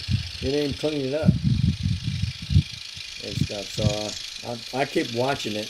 I've watched it and I've watched it. And he's never come down on his price. I started to write him a note. I said that thing's between 11 to 19 years old, and it was only 1,200 when it was brand new. I said, "You're not going to get that $900 price you're asking." I told him, "You'd be lucky to get 5." Right. So, and I said that even at 5 or 6, you'd have to have proof that it works. Oh no, it just come out, right? I come off the top clamp. All right, there you go. But he's it's in his 22nd week on there now, and he lives up in Carthage, up north of me. Probably about 4 or 5 hours. You're in Beaumont, right? Mm-hmm. Okay. He's almost straight north of me. He's up Carthage, is Athens, or in that same area. Okay. And but it's about 5 hours from me, pretty close to that. And so I've been watching it, and I ain't got a damn place to put that thing. It's too big, and I still like to have it if Right. it worked, but I have absolutely no place to put it in that shop. But he's not going to get the money. Kind of where I'm at. I'd love to have a 30-inch throat, but that go. Mm-hmm. I'd have to turn my shop sideways. I'd like to see you try it, buddy. There I am trying to put that in a hole, and there ain't a hole drilled. Just a pin mark where I'm supposed to drill it. Alright, so there's the 4th hole that we forgot to drill. Oh, so you're using your Dremel tool, huh? Yeah, I got my number 64 drill bit in the drill. Mm-hmm. That's even easier than doing it with that Seiko drill. Oh, yeah.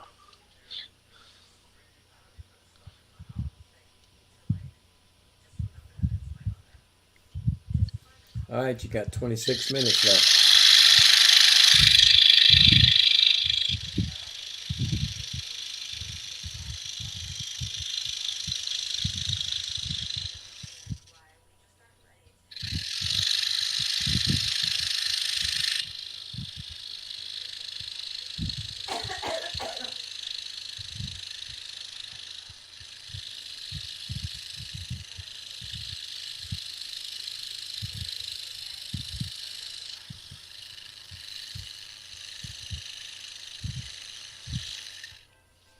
"26 minutes. Yep. I think that's plenty of time." Okay. He's going for distance. He's going for speed.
Now I'm having trouble. I can't find my.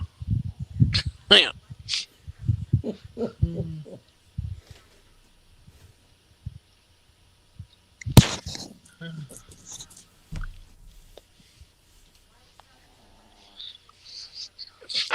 I gotta stop and take a drink. I'm thirsty. All right, cutting into your time limit. Oh, I think I'm still safe. Where are we at? 5 hours and 7 minutes. Mm-hmm.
What speed are you running at right now? You know?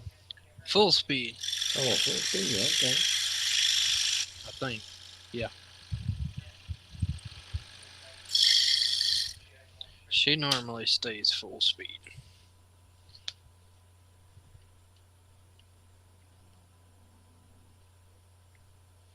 Yeah, I missed my clamp a little bit that last time because I can see a little bit of the bend in my blade.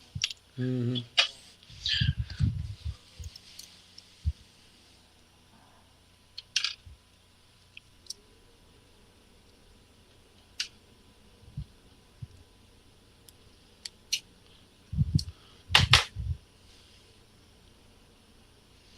It's a good way to break it, though. I had a feeling. You I didn't say nothing, but I was thinking it. can't straighten them from the bottom like you can the top. Yeah, it's probably gonna break right where you bent it. Oh, I meant when I pulling down on it, the arm fell. Mm-hmm.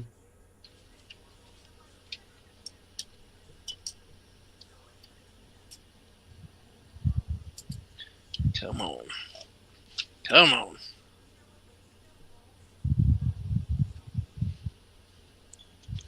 And I know what causes that. I catch it in the clamp just right and then over tighten the clamp just a little bit and you bend them. Mm-hmm.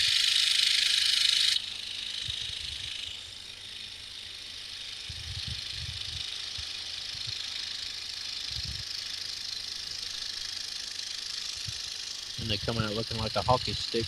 Yep. Yep.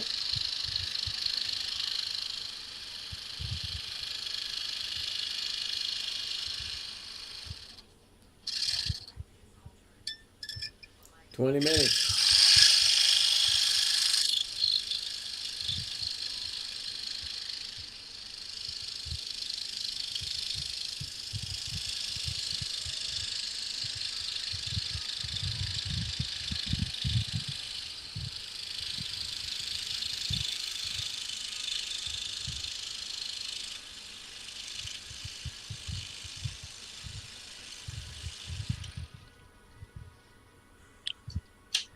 20 minutes.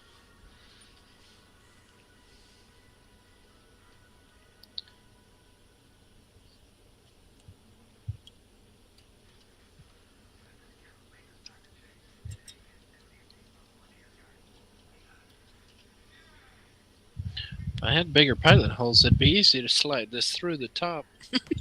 Yeah.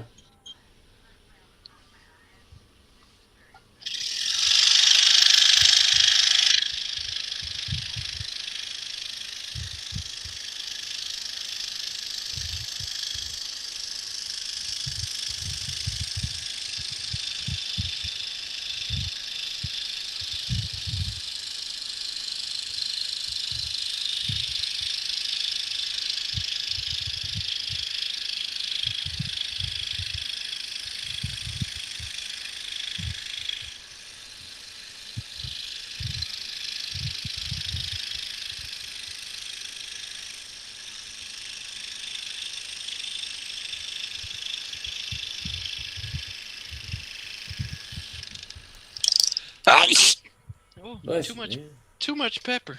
man.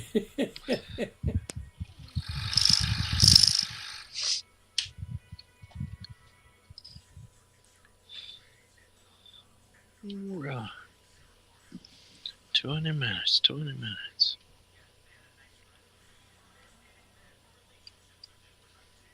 It's still possible.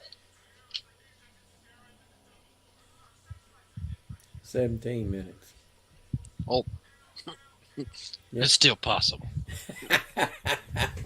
You sounded more sure when it was 20.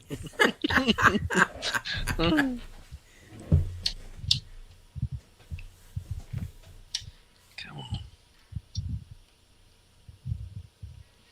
There we go. There we go. Wasn't catching that bottom clamp right.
Oh, do do do do do.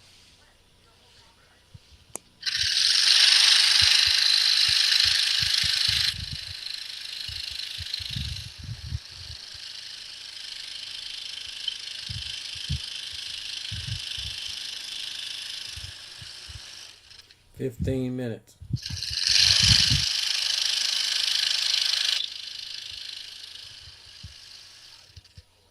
I'm just keeping up with it to see how accurate your judgment really is. 14 minutes.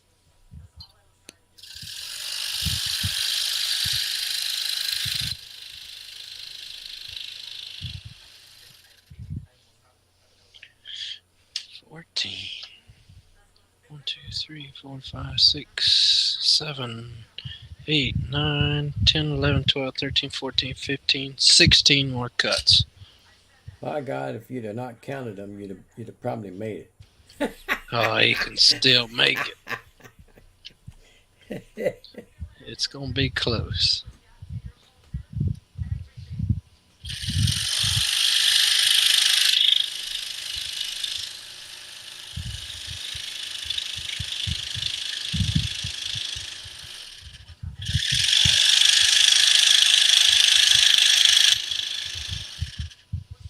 till he breaks another blade. Mm-hmm.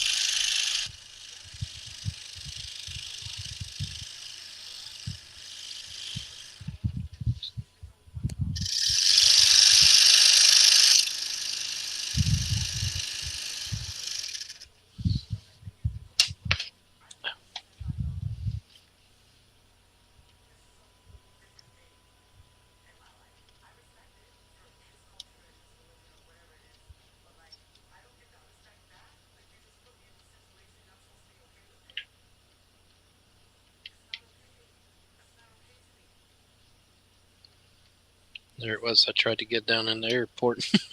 I was just about to say, it looked like you might have had the air hole. I thought, wait a minute, that ain't moving up there.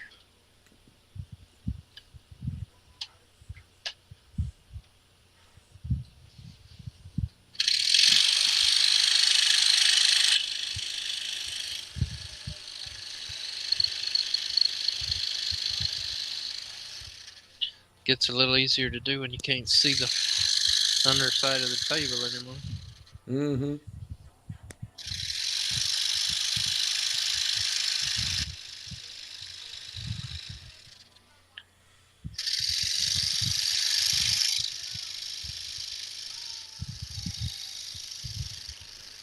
Now, how much would you charge for that piece? Finished and framed or no frame? Oh, both. Now, if I was to go buy this frame, I'm probably looking anywhere from $60 to $100 for a good frame like this. Mm-hmm. 16 by 20, I'd charge $200 plus whatever the frame, or you find your own frame. Yeah.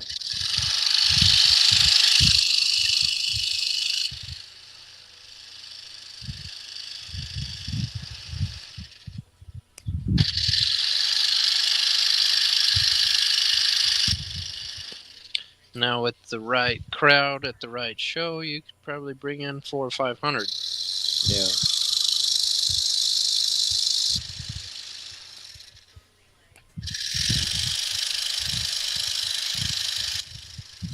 Is that with staining it, or just not leaving it like that, and just with a backer? Now I clear coat the top side. Okay, I figured that. But with a backer, yeah. Right, right. I'm just curious because I know at least one person that might like to have one like that. I don't know. He works at the post office, so he might got a little bit of money on him. But Yeah. I have no idea because he wanted some of my stuff, but I've never shown him any of the deer. I did that one that Charles had, Majestic. He had an ebook, and that was one of them, one of the patterns in it. Come out real nice. I liked it, but it wasn't as big as that, but it's pretty close. Right.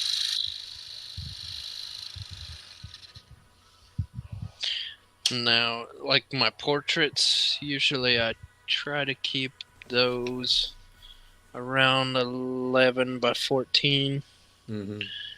And I start that size at $100. Yeah. Anything bigger, and that's for like a single person portrait. Mm-hmm. I've done several where it's like two kids or a family portrait or whatever. Right. Like 11 by 14 starts you at $100, and that's with no frame. Mm-hmm. Like all of those, I just you pick your own frame. Yeah. People are not even thinking. They'd be really surprised at how much a frame actually costs to get Right. on one of those. A good one. Like you take it to the frame. We used to have a frame shop in the mall here. They're gone by the wayside now. Yeah. But it was not as cheap as you might think. No. Now there, when my mom was still in Kerrville, they had a nice little craft store over there with a custom frame set up inside the store, Mm-hmm. and that's where I'd go over there and check out their clearance rack from time to time when I was visiting.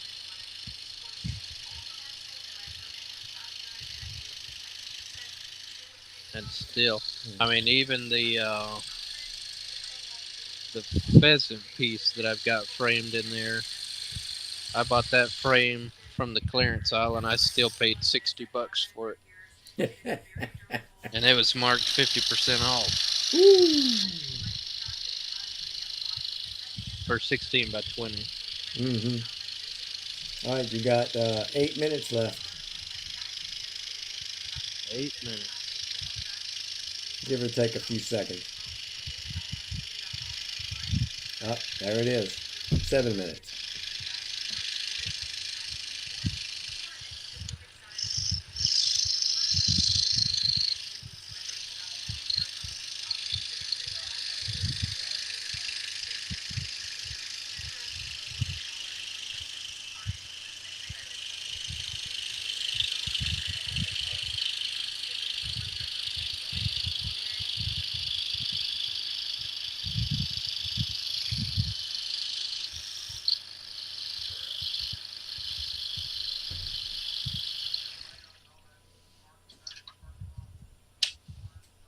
Two, three, four, five, 6, 7, 8, 9, 10, 11.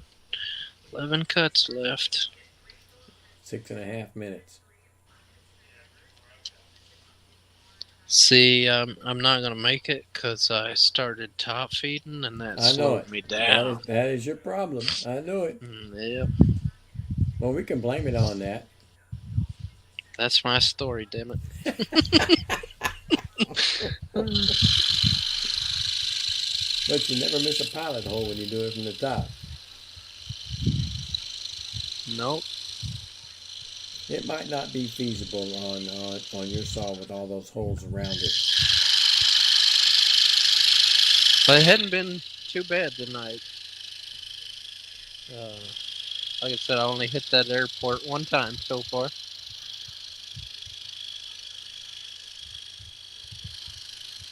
6 minutes.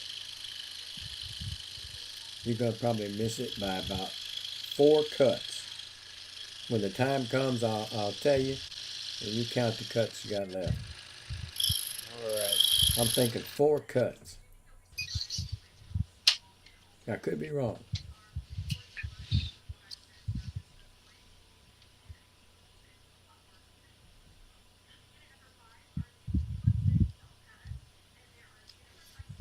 Are you flipping kidding me? Damn it, there's another one I missed. Oh, 5 cuts.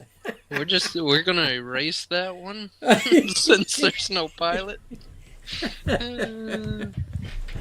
Oh, that's gonna be the one that throws the whole damn thing off. Uh-huh. 5 minutes.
3 minutes.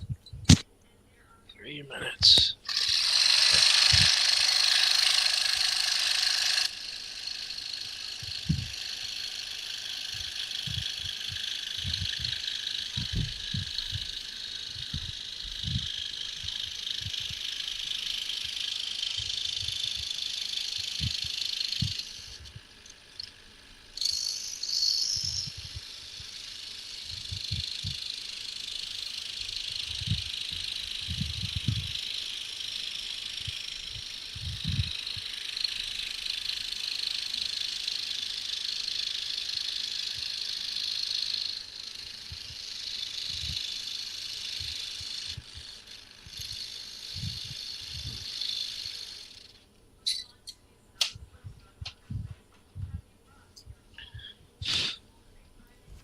I'm gonna bump up my estimate to 7 cuts left. I'm not showing you much, giving you low love, huh? You got like less than 2 minutes. 2 minutes. Throw me off. Yep. I can't find the clamp. 1 minute. Got All 1 minute. right. 1, 2, 3, 4, 5, 6, 7, 8. Well, Counting when I I'm won't on. be. I won't be. When I said 7, I might be right.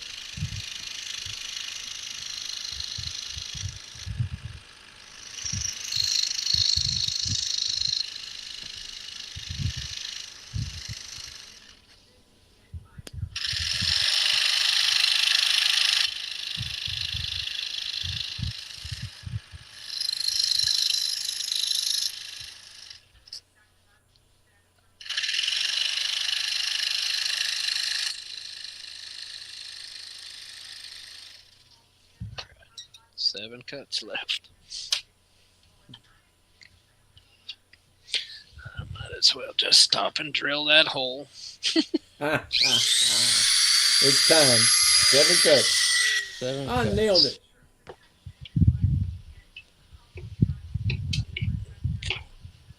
Oh, I can't even find my dead gum. Oh my gosh.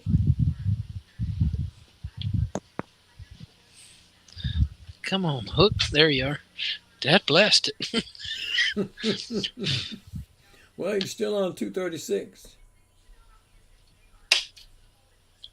So you could find a small one, by God. You might still have a chance to get past 7.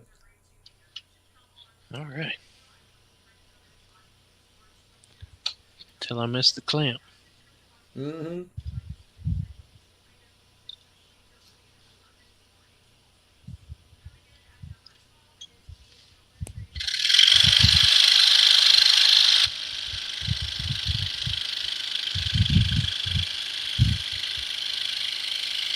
Time. 6.5. It's 7. 237. Yeah.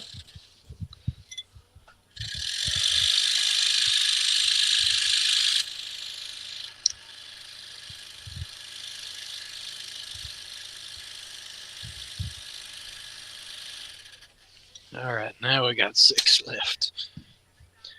And this blade is giving me some resistance, so instead of breaking it, I'm just going to take it out and break it and be done with it. Huh? I can feel it acting up. I'm going to get on that last big cut, and it's going to break right in the middle of it.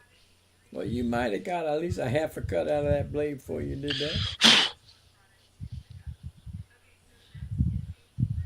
You got to know when to fold them. Dadgum, there's another one I missed. I sure did. All right, 1, 2, 3, 4, 5, and 6. 6 cuts left.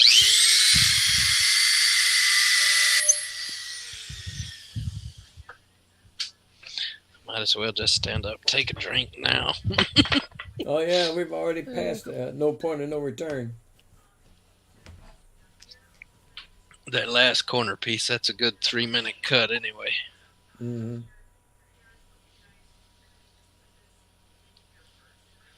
There it is, bottom corner. All we got. 1, 2, 3, 4, 5, and 6. Mm. You weren't far off when you said 2 hours.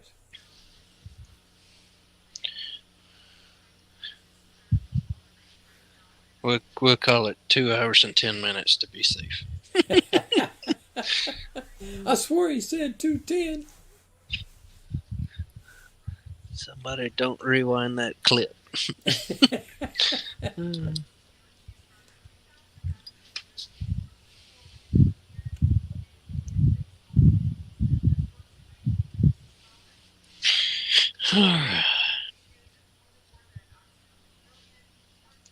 Are you saving How this long for have we YouTube? been alive? I am streaming to Facebook and YouTube on this one Okay, tonight. yes. So they'll be 5 able to go hours back. and 34 minutes at this point. Uh-huh.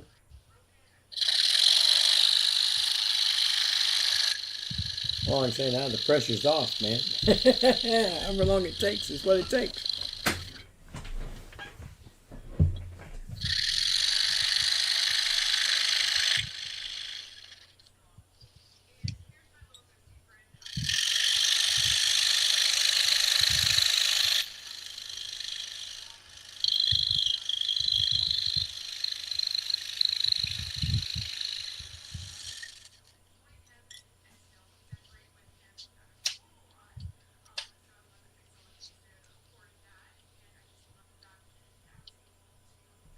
So tonight was the first cut you started on it? Yeah. Oh, Charles is up. He's live at 2:39 a.m. Oh, What? Charles, get yourself in the panel. Hello, buddy. I knew, and I started to tell you, Russ. He'd wake up and show up right as we're finishing. If he'll knock on the door, I'll let him in.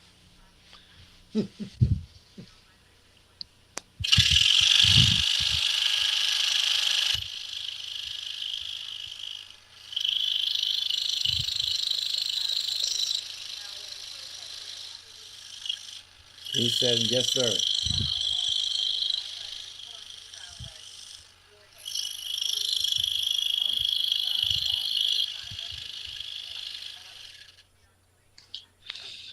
Now I feel like I should just pause for a few minutes.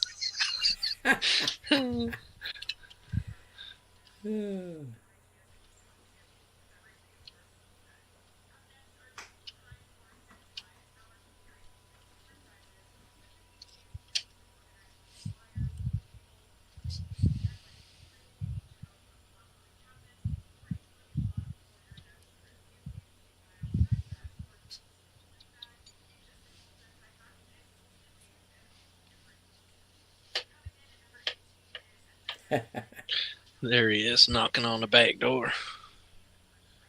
Let's bring him in here. Happy day. Hello, sir. What's up, bud? I hit that leg and I thought there's no way he's still alive. He's know still what? alive. I did the same thing 2 hours ago. I hit that thing. He can't be still going. He's still going. Good lordy, I guess I'm used to the Ace Hardware guy that was. Wow. I know, you put me on one scroll off yesterday, now it got the itch, and I'm up all night. I didn't give you no rash. Let's not start that rumor. Itch. I got the scrolling bug again. All right. Well, dang good to see you. Apparently, I'm getting here at the end like a blister. Uh-huh. That's the end. Show up at the end. The last 1, 2, 3, 4 cuts. Well, it was only nature that made me wake up because I'm old. Oh, okay. That's okay. I had a feeling you was going to show up right as I finished cutting. That's what I do, by God. Hello, everybody. It's just us. Oh. You're 5 hours late for hearing that. You Hello, have everybody. you have a bad word in your little scrolling ticker there. I know. I noticed it, and I figured he'd be saying something when he came. I really figured that's why he hadn't showed up at all yet. No, it's them I despise, not you. I know. Are you still affiliated with him? Not Sorta? really. No. They pay me, I'll take it. But Hmm. since this was all still on my stream bird, I just left it up there, and that's where these did technically come from. Stream bird. StreamYard, Streambird, whatever. Oh, I thought he was telling me something I didn't know. No, they used to call it yard bird or some kind of something else. Oh yeah, that's what Yeah, it was. Yardbird, yeah. Yard bird. Yardbird, Streambird, whatever. Some kind of deadgum bird up there in the corner. It was a duck. Yeah. But you notice that little duck ain't up there taking up my space in the corner. Yeah. Mm-hmm. I had to pay my due to get rid of that duck.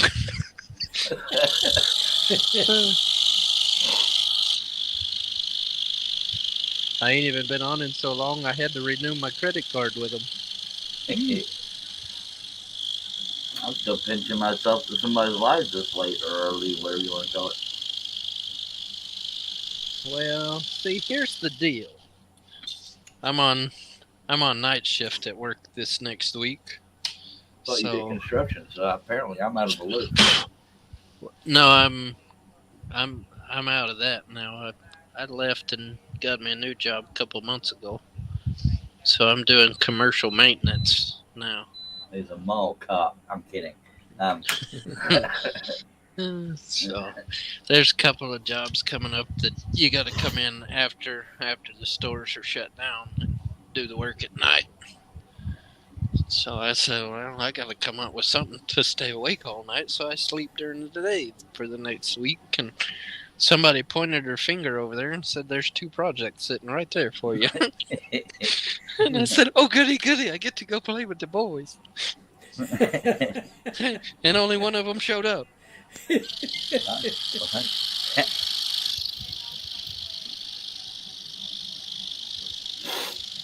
Hello, Russ. Hello. I think I called him Russ, not Wes. Why? Well, you know, you sit there for 20 minutes thinking about it before you did it. I resemble that remark. All right, fellas, here's the last cut. Oh, good.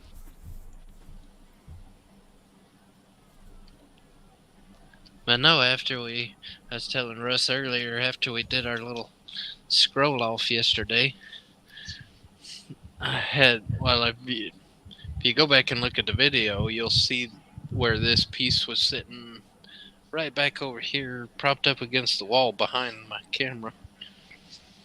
And I looked at it, and I also, I bet you don't even remember when I bought that cabin in the woods pattern from you. I remember it. You haven't done it. Yeah, but I mean, remember when I purchased the pattern? It's been over a year, I'd reckon. Yeah. I had it taped. This was one big slab. I had it taped over where I started transferring it. At least 10 months ago, because it was before me and Cindy got together. And I finally sat down in the living room yesterday afternoon after all that was done, and I finished transferring it. Good lordy. And I worked on it till, well, that was probably 4 o'clock yesterday afternoon. 4 or 5, give or take, until probably 1 o'clock this morning. I lost internet during John's show. Well, I didn't even see where he was doing a live show until I went and posted my link. He did 2 of them today, didn't he? Yeah, I was about to say, I think he did too, but I didn't wake up till right before I came in here. I missed them both. I was busy.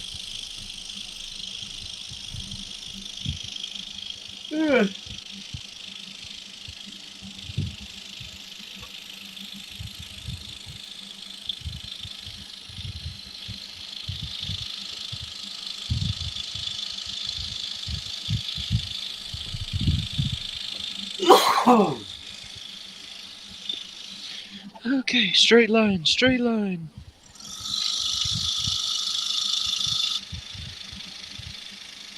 Not only did John win, he won by 10 freaking minutes.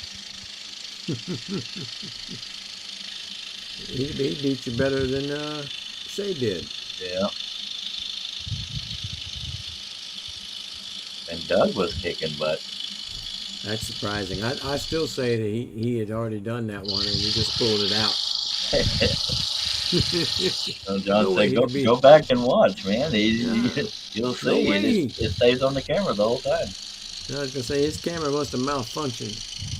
He changed them out and brought it back on. They put it in a loop like they do on them TVs when they're trying to. Yeah.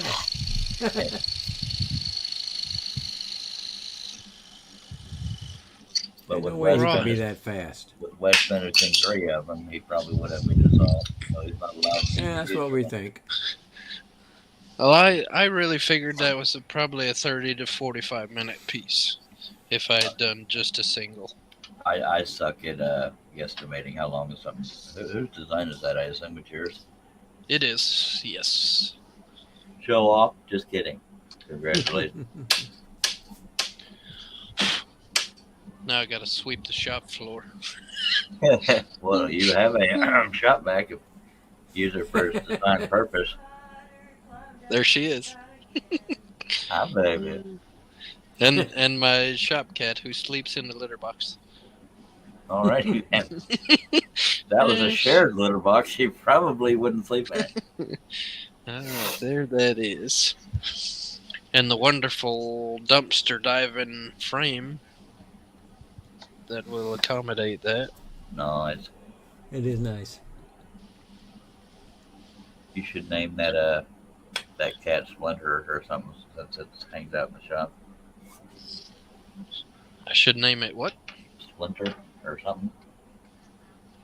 So I say I better make sure that'll actually fit in there because I might have to trim a little bit more off of it. And it looks like I'm going to have to shave the edges in one corner. All right. It's okay. We can clean it up. All right, that's 250. You went over by 14 minutes. 14 minutes.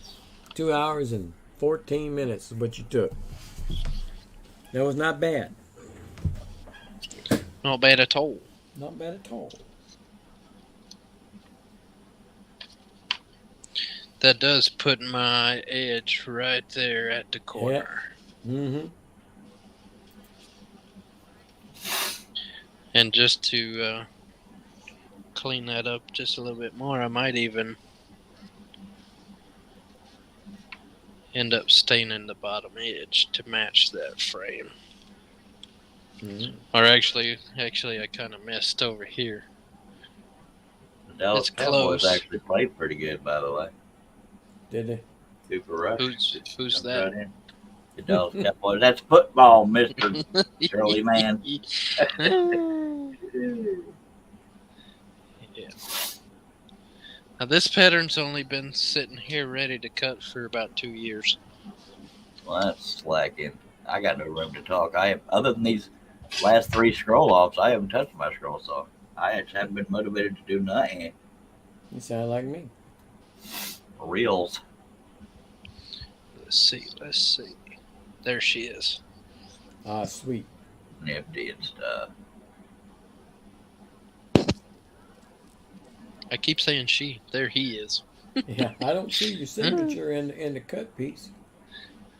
Not yet. That would fall apart. My signature would fall apart. But on the butterball I did actually design that and cut it with a 000, and there is a lot of bridges in that signature, but I got it done.